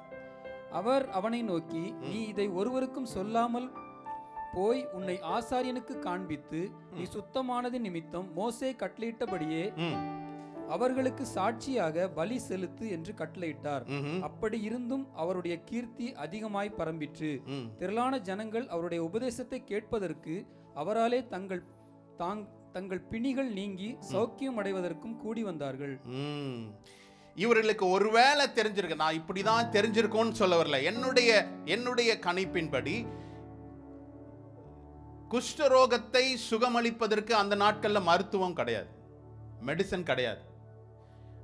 குஷ்டரோகி சொஸ்தமானா அப்படின்ற ஒரு காரியத்தை இதுவரையும் கேட்டதில்லை. ஆனால் இங்கு இயேசு கிறிஸ்து ஒருவனை பார்த்து என்ன செய்யறாரு? உனக்கு நான் என்னை சுத்தமாக்கும் ஒருத்தன் கேட்கிறான். அப்ப சொல்றாரு, உமக்கு சித்தமானால் என்னை சுத்தமாக்கும். அவர் சொல்லி, எனக்கு சித்தம் உண்டு, உன்னை நான் என்ன செய்யறேன்? சுத்தமாக்குறேன்னு சொல்லி என்ன செய்யறாரு? தொடுறாரு. அவனை தொட்டு சுகமாக்கி சொல்றாரு, நீ யாரிடத்திலும் என்ன செய்யாத, சொல்லாத. ஆனால் நீ என்ன செய்ய? ஆசாரியனிடத்தில் போய் உன்னை காண்பித்துக் கொண்டு நீ சுத்தமானவன் என்பதை காண்பித்து சக மனிதனை போல நீ வாழ்ந்து கொள்ளலாம் சொல்லி சொல்றாரு. அவர் எதை செய்யாதுன்னு சொன்னாரோ அதுதான். ஆமா, நம்மளும் இன்னைக்கு அதை மட்டும் கரெக்டா செய்யறோம். எதை செய்யாதன்னு அதை தான் என்ன இருக்குன்னு எட்டி பார்க்கறது இல்லை. ஒரு பொருளை சின்ன பிள்ளை, அது நமக்கு மட்டும் இல்லை, சின்ன பிள்ளைங்கலேருந்தே அப்படிதான். முக்கியமான ஒரு பொருளை தொடாதன்னு அதை தான் என்ன செய்வாங்க, தொடறது மட்டும் இல்லை, என்ன செஞ்சுருப்பாங்க, உடச்சி வச்சிருப்பாங்க இல்லை. அது ஆரம்பத்துலேருந்தே அப்படிதான். எதை செய்யாதனமோ அதுதான் செய்யணும். எதுக்கு இங்கே அவர் செய்யாதன்னு சொல்லி, எதுக்கு நீ இதை மற்றவர்கள்ட்ட சொல்லாதன்னு ஏன் சொன்னார்? இயேசுவை கொல்லும்படி வகை தேடி கொண்டிருப்பதனால் அவர் சொன்னாரு, நீ இதை ஒருத்தருக்கும் சொல்லாத. ஆனால் அவருடைய கீர்த்தி 15ஆம் அதிகாரத்தில் பார்க்கிறோம், அவருடைய கீர்த்தி என்ன செய்தது, எங்கும் பரவிற்று. திரளான ஜனங்கள் அவருடைய உபதேசத்தை கேட்டார்கள். அவராலே தங்கள் பிணிகள் நீங்கும் சௌக்கியம் அடையும் என்று என்ன செய்யறாங்க, கூடி வருகிறாங்க. இந்த காரியங்கள் எல்லாம் என்ன செய்யும், அவர்களும் கேட்டிருந்திருக்கலாம். ஆகவே அவரிடத்துல என்ன சொல்றாங்க, ஏன்னா இந்த குஷ்டரோகத்திற்கு மருந்தே கிடையாது, இதன் மூலமா யாரும் குணமே அடைய முடியாது. ஆனால் குணமாக்கும் வல்லமை உள்ள ஒரே ஒருவர் யாரு, கர்த்தர் பிதாவாகிய தேவன். என்னாகமத்தில் பார்க்கிறோம், மீரியாம் குஷ்டரோகியாய் மோசேவுக்கு விரோதமாய் பேசினதினால் அவர் என்ன செய்றார், கர்த்தர் குஷ்டரோகியா குஷ்டத்தை அவளுக்கு என்ன செய்தார், கொடுத்தார். ஆனால் மோசே முறையிட்டது நிமித்தமாய் அவளுடைய குஷ்டரோகம் நீங்கிற்றா இல்லையா? கர்த்தர் ஒருவரே சுகமளிக்க வல்லவராக. அதே போல 2 ராஜாக்கள் 5ஆம் அதிகாரத்தில் பார்க்கிறோம், நாகமான் என்ற ஒரு படைத்தலைவனுக்கு ஒரு குஷ்டரோகம். எலிசா என்ன செய்றாரு, ஒரு ஒரு ஒரு ஒரு ஆலோசனை கொடுக்கிறாரு. என்ன செய்ய, யோர்தான் நதியில போய் என்ன செய்ய, எத்தனை தடவை. சில நேரம் தேவன் சொல்லுகிற, தேவனிடத்திலிருந்து வருகின்ற கட்டளைகள், ஆலோசனை உங்களுக்கு எப்படி இருக்கும், என்ன இது, இதுக்கும் அதுக்கும் முடிச்சு போட்டா, ஏணி வச்சாலும், நம்ம தான் நிறைய பழமொழி வச்சிருக்கோம் மேல, ஏணி வச்சாலும் எட்டாது. ஆனா கர்த்தர் சொல்லுகிறது, அதனால தான் சொல்றேன், முழுமையான கீழ்ப்படிதலுக்கும் பார்ஷியல் கீழ்ப்படிதலுக்கும் நிறைய வித்தியாசம் இருக்கு. நான் சும்மா கீழ்ப்படிலாமே, அவனுக்கு விருப்பமே இல்லை. யோர்தான் நதி எப்படி இருந்தது அந்த நாட்கள்ல, ஒரு காலத்தில் செழிப்பா இருந்தது. ஆனால் அவன் நாட்களில் அது ஒரு பெரிய ஒரு ஒரு ஒரு ஒரு நதியாய் அல்ல, சாதாரண ஒரு குட்டை போலதான் இருந்தது. இதை காட்டிலும் என்னுடைய தேசத்துல சீரியாவில் இல்லாத ஒரு குளமான்னு சொன்னான். ஆனால் கர்த்தருடைய வார்த்தையை அவன் கூட போனான். எப்பவுமே யோசிச்சு பாருங்களேன், நாம் ரொம்ப ஸ்பிரிச்சுவலா இருந்தாலும் we have a down time. சில நேரம் சோர்ந்து போற, அதுக்காக தான் பக்கத்தில் நமக்கு என்ன வேணும், நம்மளுக்கு ஆவிக்குரிய நண்பர்கள் அவசியம். அவன் கூட வந்த ஒரு படை தளபதி இல்ல படை வீரன் சொல்றான், ஒருவேளை அவர் கஷ்டமான காரியம் சொல்லியிருந்தா நீங்க செய்திருப்பீங்களா இல்லையா, என் லெவலுக்கு ஏதாவது சொன்னா செஞ்சிருப்பேன் அப்படி நம்ம நினைப்போம் இல்ல. இது எனக்கு என்னோட லெவலே கிடையாது. அவர் சொன்னாரு, கஷ்டமான காரியத்தை சொன்னா நீர் ஒருவேளை செஞ்சிருப்பீ, சும்மா செஞ்சுதான் வையுமே இல்ல. சில நேரம் தேவ பிள்ளைகள் உங்களுக்கு சும்மா உங்களை என்ன செய்யலாம், எப்படியாவது இது சரியாகணும்னு நினைச்சதுனாலதான் அவன் சொல்லியிருப்பான். என் எஜமான எப்படியாவது சரியானா போதும், சரி சும்மா தான் ஒரு என்கரேஜ்மெண்ட் இல்ல. அவனுடைய இது என்னது, சரி இனிமே இப்படியே தான் இருக்கணும், இவர் சொல்றதெல்லாம் நான் கேட்க மாட்டேன், சாட்டிஸ்ஃபை ஃபார் த லெஸ்.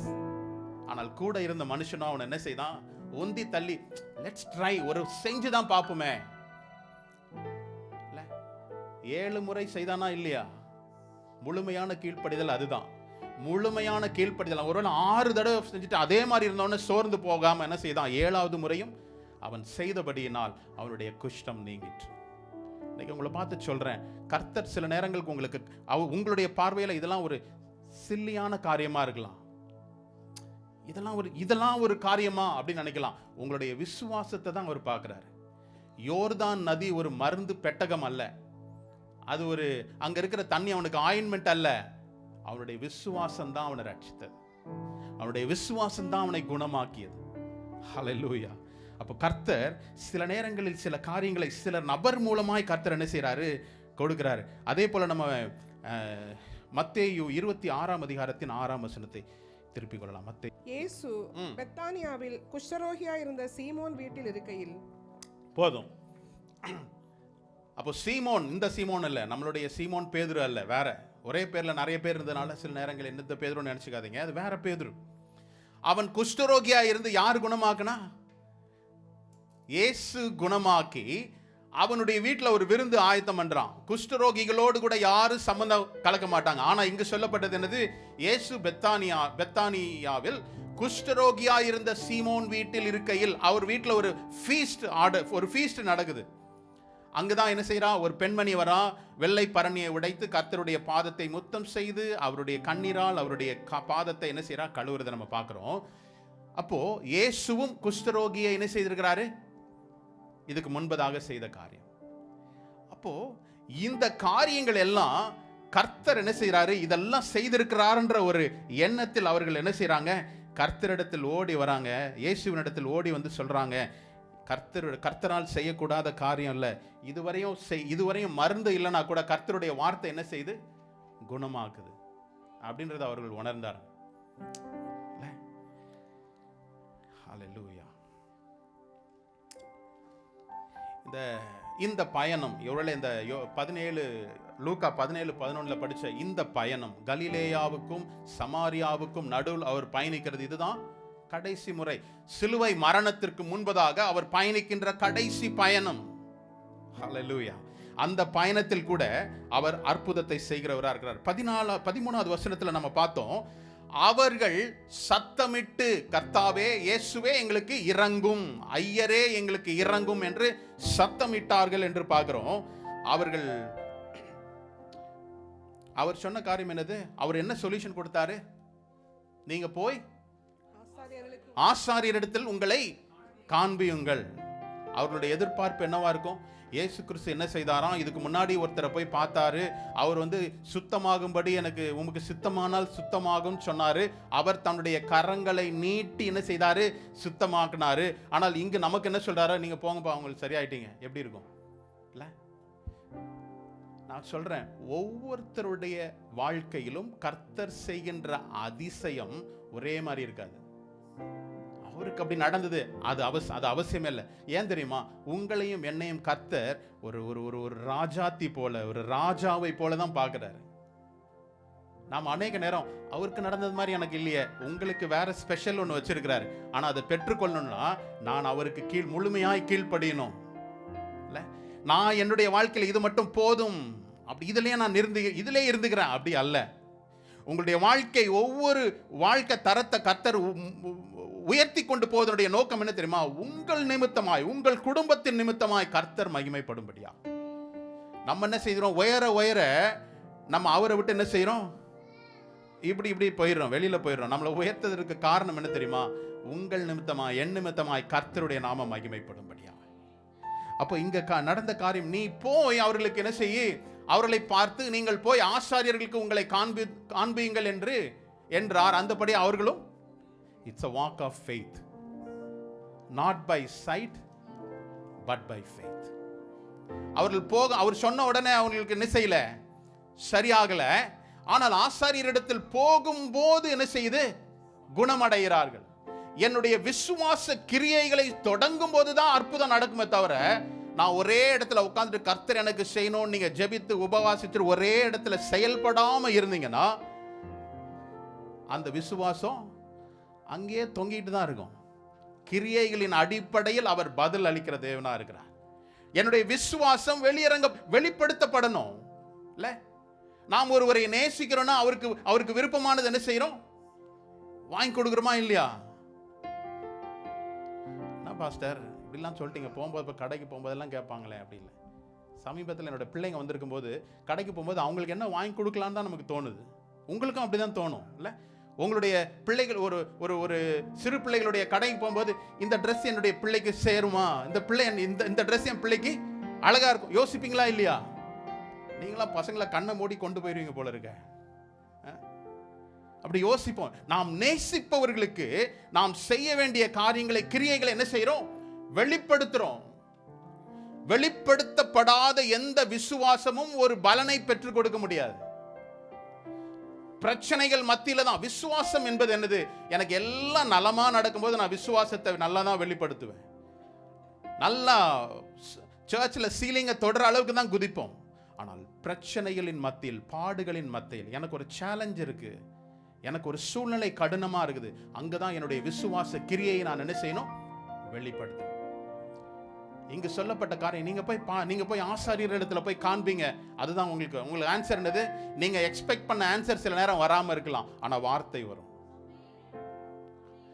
இவர்கள் நடந்து போகும்போது நீங்க நல்லா யோசிச்சு பாருங்க, குஷ்டரோகிகள் இல்ல, அதை நம்ம எடுத்துக்கொள்ளும் பாருங்களேன். லேவியராகமும் 13ஆம் அதிகாரத்துல 44 முதல் 46. அவன் குஷ்டரோகி, அவன் தீட்டுள்ளவன், ஆசாரியன் அவனை தீட்டுள்ளவன் என்று தீர்க்க கடவன். யார் தீர்மானிக்கணும்? ஆசாரியன் தான். இவன் கிளீன் ஆர் அன்கிளீன்றதை தீர்மானிக்கிறது ஆசாரியன். அடுத்த வசனம் 45.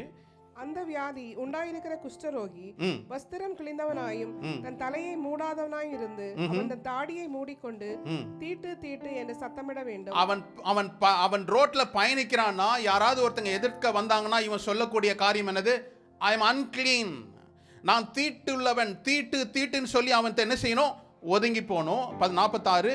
அந்த வியாதி அவனில் இருக்கும் நாள் வரைக்கும் தீட்டுள்ளவனாக எண்ணப்பட கடவன். ஹல்லேலூயா. பாளையத்திற்கு புறம்பே இருக்க கடவன் அப்படின்னு சொல்லப்பட்டிருக்கு. இப்ப 3 காரியம். ஒன்று, அவன் சுத்தமானவனா தீட்டுள்ளவனான்று தீர்மானிக்கிறது ஆசாரியன். அதே போல அவன் மற்ற மனிதர்களை பார்க்கும்போது அவன் தன்னை என்ன சொல்லணும்? நான் தீட்டு தீட்டு என்று சொல்லி அவன் தன்னை என்ன செய்துக்கணும்? ஒதுங்கி போனோம். 3வது, பட்டணத்திற்கு புறம்பாய் அவன் என்ன செய்யப்பட்டிருக்கிறான்? வசிக்கிறவனா இருக்கிறான். இப்படிப்பட்ட ஒரு சூழ்நிலையில் இருக்கின்ற ஒரு மனுஷர்களை பார்த்து சொல்றாரு கர்த்தர், இயேசுவானவர் சொல்றாரு, நீ ஆசாரியர்கள் இடத்துல போய் என்ன செய்ய? உன்னை குணமாக்குனதுக்கு பிற்பாடு அல்ல, குணமாக்கும் முன்பு சொன்ன காரியம். அல்லேலூயா. நீங்க நல்லா யோசிச்சு பாருங்க. குணமாவதுக்கு முன்பதாக ஆசாரியன் இடத்துல போய் அவனை காண்பிப்பது ஒரு அஃபென்ஸ், ஒரு குற்றம், எல்லா தண்டனைக்கும் ஆளாகக்கூடிய ஒரு காரியம். விசுவாச வாழ்க்கையில் நீங்க விசுவாச அடிகளை எடுக்கும் போது சரியானதுக்கு அப்புறம் போறனல்ல, போகும்போதே சரியாகும்னு நினைச்சுதான், அதுதான் விசுவாசம். அவன் போகும்போது ஒருவேளை அவங்களுக்குள்ள சரியாகலனா என்ன பண்றது? ஒருவேளை குஷ்டரோங்க சரியாகாம நான் போய் ஆசாரியனை பார்த்தனா நான் அஃபென்ஸ், இட்ஸ் குற்றம். அந்த குற்றத்திற்கு என்ன தண்டனை வேணாலும் என்ன செய்யும்? கிடைக்கும். அதுதான் விசுவாச வாழ்க்கை. விசுவாச வாழ்க்கை என்பது எல்லாம் எனக்கு கிடைச்சதுக்கு அப்புறம் நான், அது நம்ம இல்லை, எல்லாரும் போவாங்க.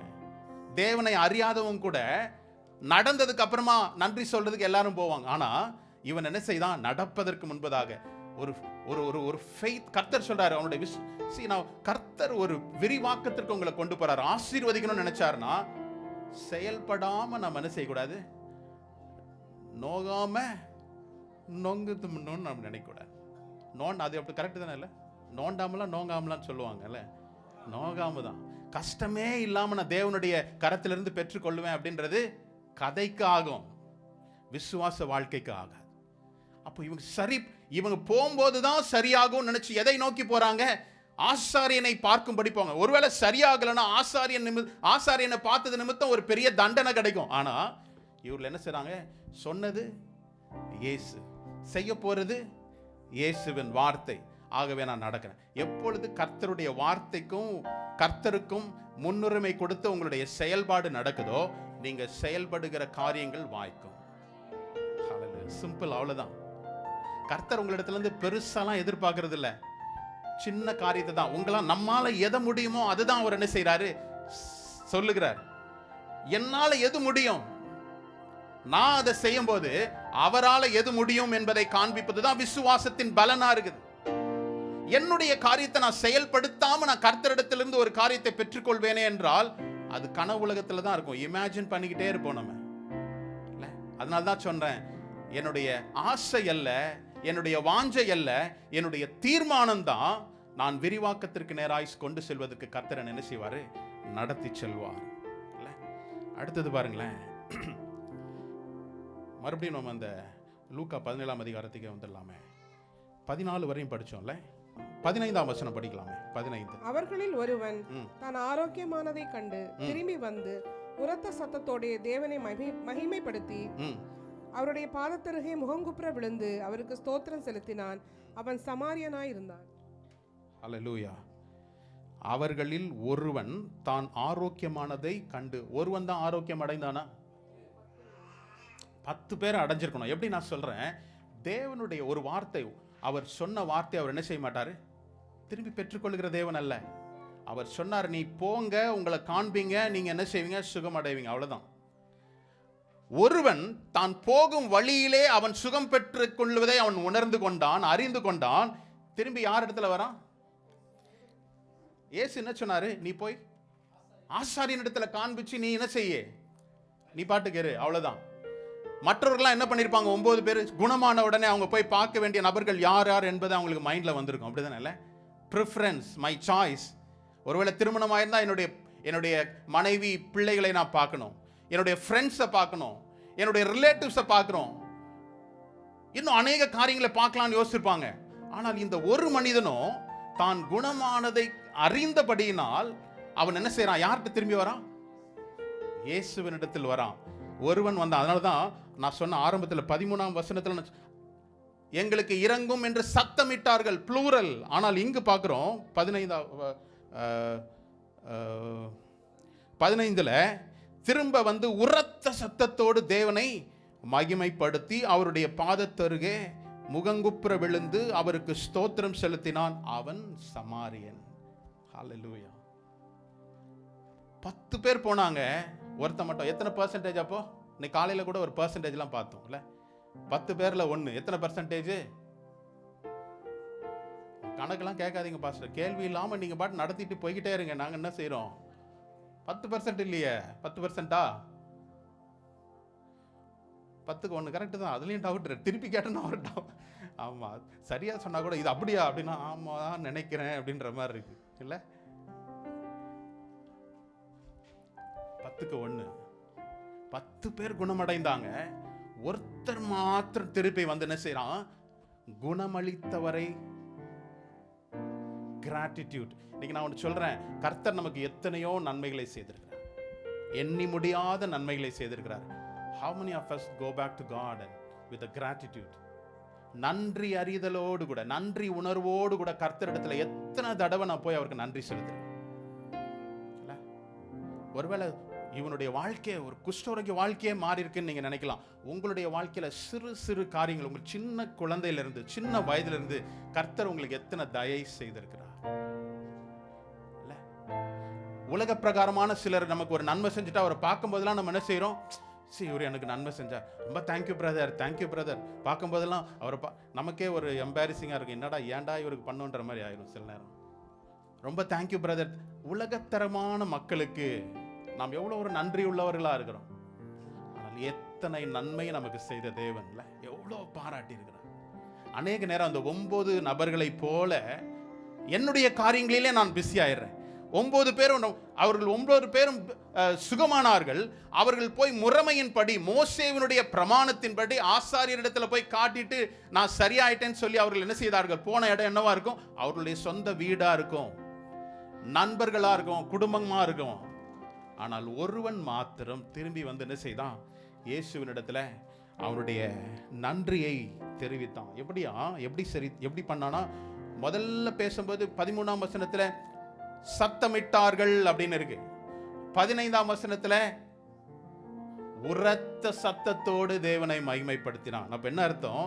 எனக்கு ஒரு நன்மை கிடைச்சதுனால அவன் இன்னும் அதிகமாய் தேவனை என்ன செய்தான்?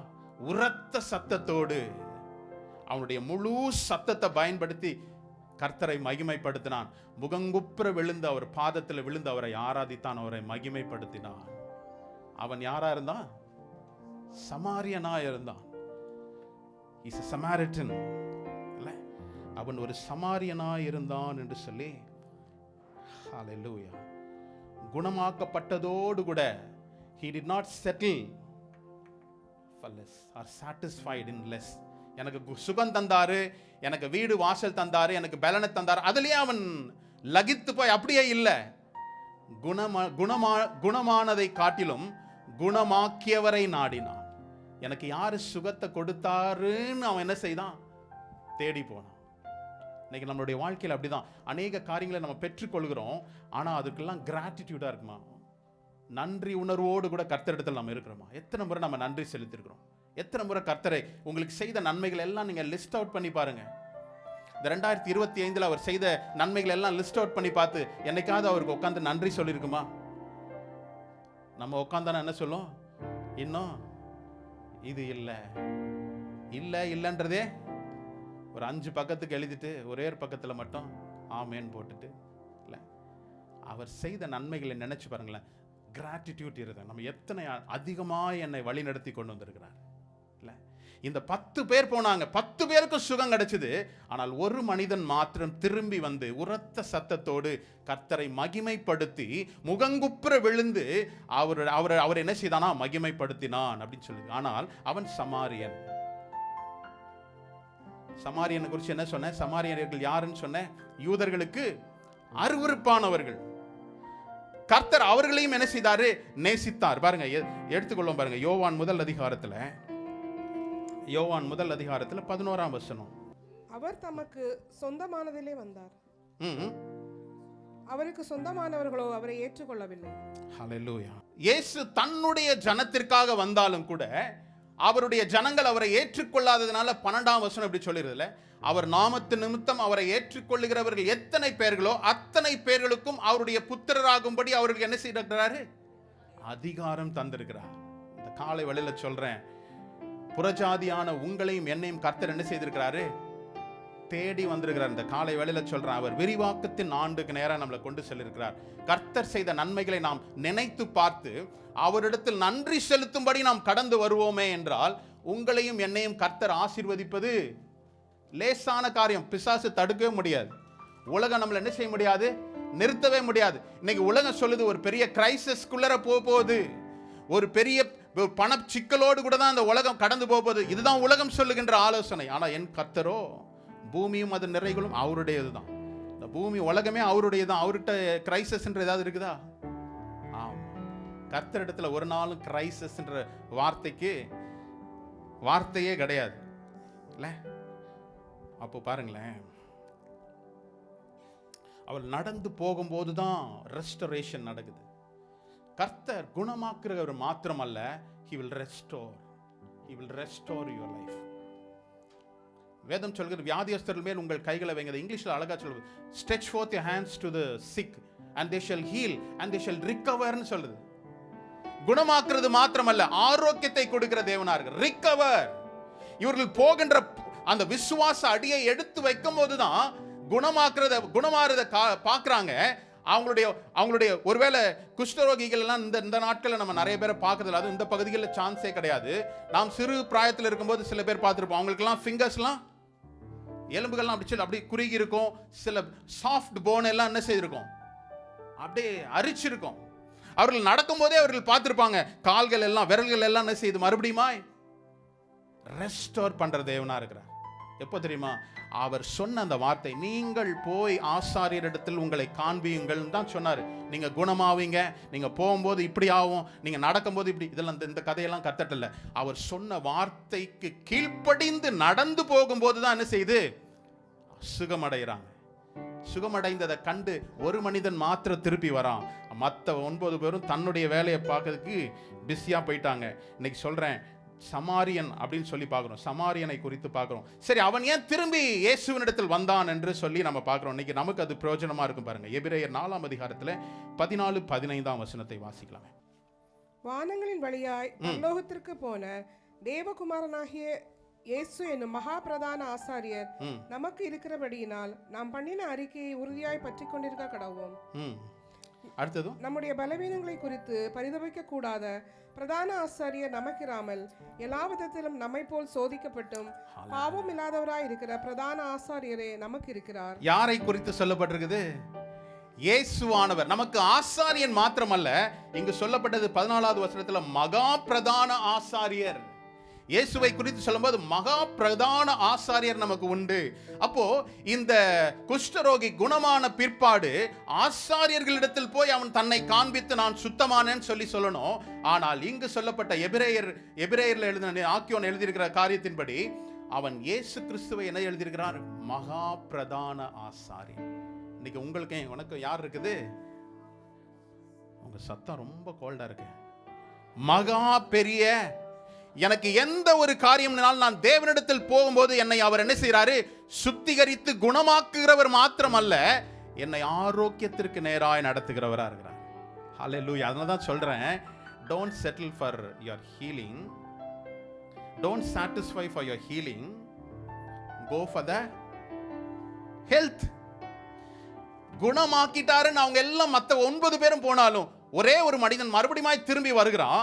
அவனுக்கு என்ன நடந்ததுன்னு பாருங்களேன். அவன் என்ன சொன்னாருன்னு பாருங்களேன். 17வது வசனம். அப்பொழுது இயேசு, சுத்தமானவர்கள் 10 பேர் அல்லவா, மற்ற 9 பேர் எங்கே? இயேசுவானவர் கேட்டாரா, நீங்க போய் சரியானவனை என்ன வந்து பாருங்கன்னு. நான் தான் சொல்றேன், இட்ஸ் a decision. நான் தேவனிடத்தில் சேருவது என்பது கட்டாயத்தின் நிமித்தமாய் அல்ல. கர்த்தர் நீங்க சுகமானவனு என்கிட்ட வான்னு சொன்னாரா? இல்ல.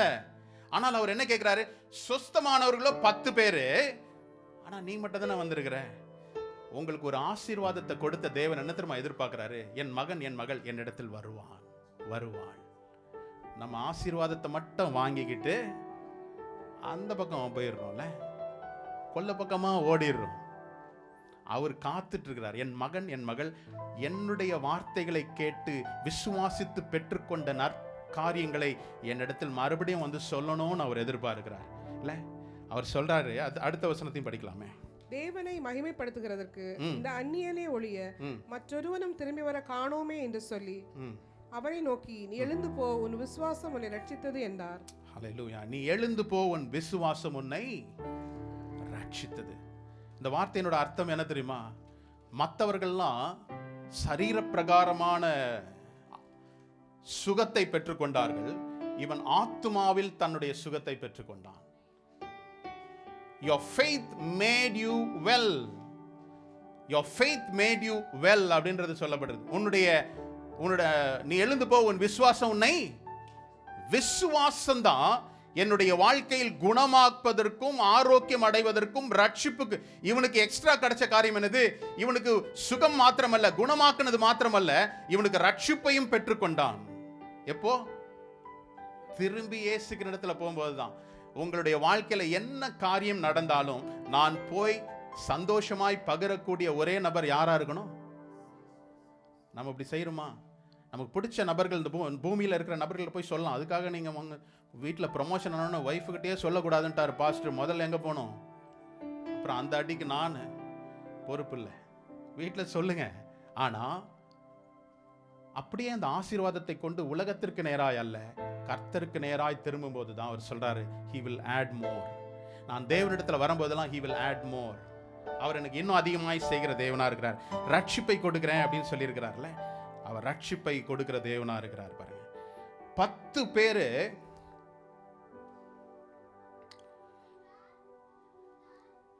எங்களுக்கு இறங்கும் அப்படின்னு 10 பேர் சத்தமிட்டு சொன்னாலும் கூட ஒரே ஒரு சத்தம் மாத்திரம் துதியை கொண்டு வருகிறது. அந்த ஒருவராய் நீங்க இருங்க, அந்த ஒருவராய் நான் இருக்கணும்னு ஆசைப்படுறேன் இல்ல. நன்மைகளை பெற்றுக்கொண்டு ஓடுகிற சாதாரண ஒரு மனிதனாய் இல்லாதபடி நன்மையை பெற்றுக்கொண்டு அவரிடத்தில் ஓடும்படியாய் நான் இருக்கணும்னு வாஞ்சிக்கிறேன். ரெண்டாவது, அவங்க எல்லாம் பாருங்களேன், 10. இன்னொரு ஒரு முக்கியமான காரியம், இந்த 10 பேரும் மறிச்சிருப்பாங்களா? இயேசு குணமாக்குனார், 10 பேரும் செத்து போயிருப்பாங்களா? 10 பேரும் மரணித்திருப்பார்கள். ஆனால் ஒருவன் மாத்திரம் நித்திய வாழ்வை சுதந்தரித்துக் கொண்டான், மரித்தும் பிழைத்திருப்பான். திரும்பி வந்தது நிமித்தமா எல்லாரும் 10 பேரும் குணமடைந்தார்கள், 10 பேரும் மரித்து போனார்கள். ஆனால் ஒருவன் மாத்திரம் என்ன செய்தான்? நித்திய வாழ், எவர்லாஸ்டிங் லைஃப், இட்டர்னல் லைஃப் அவனுக்கு மட்டும் தான் கிடைச்சது இல்ல. உலக தரத்தை மாத்திரம் உயர்த்தணும்னு நினைச்சவங்க 9 பேர், நம்ம லைஃப் வேற மாதிரி மாறிடுச்சு, லைஃப் வேற மாதிரின்னு ஓடிட்டாங்க, அப்படிதானே? ஆனா இவன் என்ன செய்தான்? திரும்பி வந்தான் இல்ல. இன்னைக்கு கர்த்தராகிய இயேசு இந்த உலகத்தரத்தை, என்னுடைய வாழ்க்கைய உலகத்துல மாத்திர தரத்தை உயர்த்தணும்னு அல்ல, ஆவியில் நான் அவரோடு கூட தரம், மை ஸ்டாண்டர்ட் கிறிஸ்டியன் லைஃப், என்னுடைய ஸ்டாண்டர்ட் அவர் என்ன செய்யறாரு? உருவாக்குறார். சில நேரம் கர்த்தர் உலகத்திற்கு அடுத்த காரியங்களில் மாத்திரம் நாம் ஜெபிக்கிறோம். கர்த்தாவே நான் என்ன செய்யணும்ன்ற நம்ம கேட்பதை மறந்து போறோம்ல. உலகத்தரத்திற்காக அந்த 9 பேர் இருந்தாலும் கூட ஒரே ஒருவன் தேவனை தேடி வந்ததுனால அவர் பார்த்து சொன்னதுதான், நீ போ, உன் விசுவாசம் உன்னை ரட்சித்தது, எழுந்து போ, உன் விசுவாசம் உன்னை. வெறும் குணமாக்குதலை மாத்திரமல்ல, அவன் வெளிப்புறமான சுகத்தை மாத்திரமல்ல, உள்ளான ஆத்மாவிலும் அவன் சுகமடைந்தான். ஹல்லேலூயா. ஒரு விசை எழுந்திருப்போமா? தேவன் செய்த நன்மைகளை ஒரு விசை நீங்க எண்ணி பார்க்கும்படியாக இந்த காலை வேளையில, கர்த்தாவே இந்த காரியங்களுக்கெல்லாம் நான் உமக்கு ஒருவேளை நான் நன்றி செலுத்தாம போயிட்டேனப்பா அப்படின்னு நீங்க ஒருவேளை யோசித்தீங்கன்னா, இந்த காலை வேளையில கர்த்தர் உங்களை உயர்த்தி இருந்தாருன்னா, உங்களுக்கு உணர்த்தி இருந்தாருன்னா, நீங்க எழுந்து கர்த்தருடைய நாமத்தை மகிமைப்படுத்தும்படியா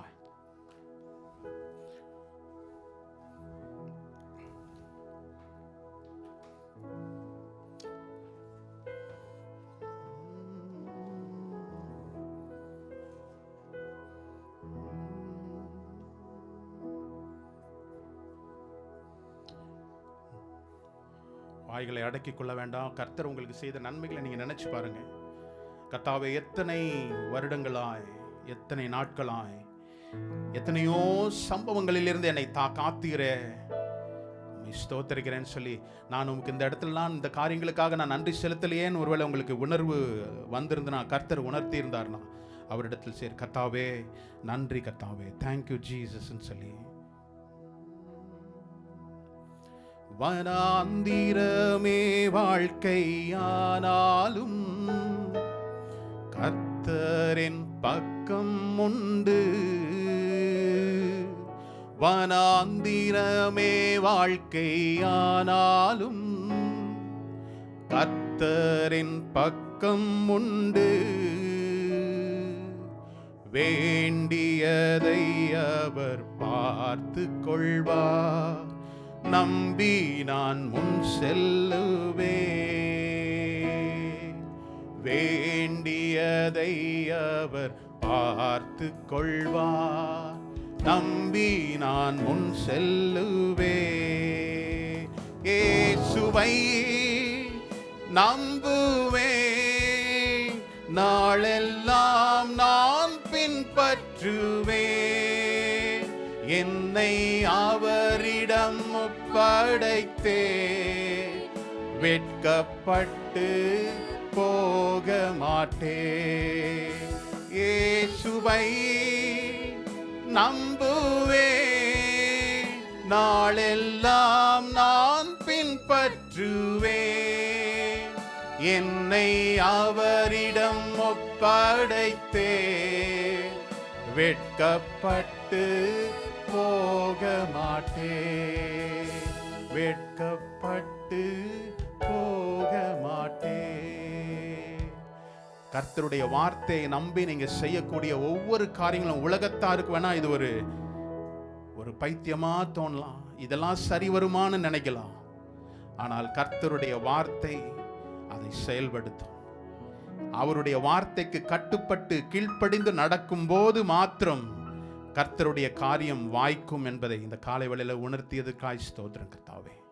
எங்களோடு கூட பேசும், எங்களோடு கூட பேசியதற்காய் ஸ்தோத்திரம் கர்த்தாவே. ஒவ்வொரு பிள்ளைகளுடைய வாழ்க்கையிலும் புதிதான ஆவியை இருந்த நான் காலை வேளையில தந்திருப்பதற்காய் ஸ்தோத்திரம். நீர் ஆசீர்வதியும் பலப்படுத்தும் இயேசு கிறிஸ்துவின் நாமத்தில் தகப்பனே, ஆமென்.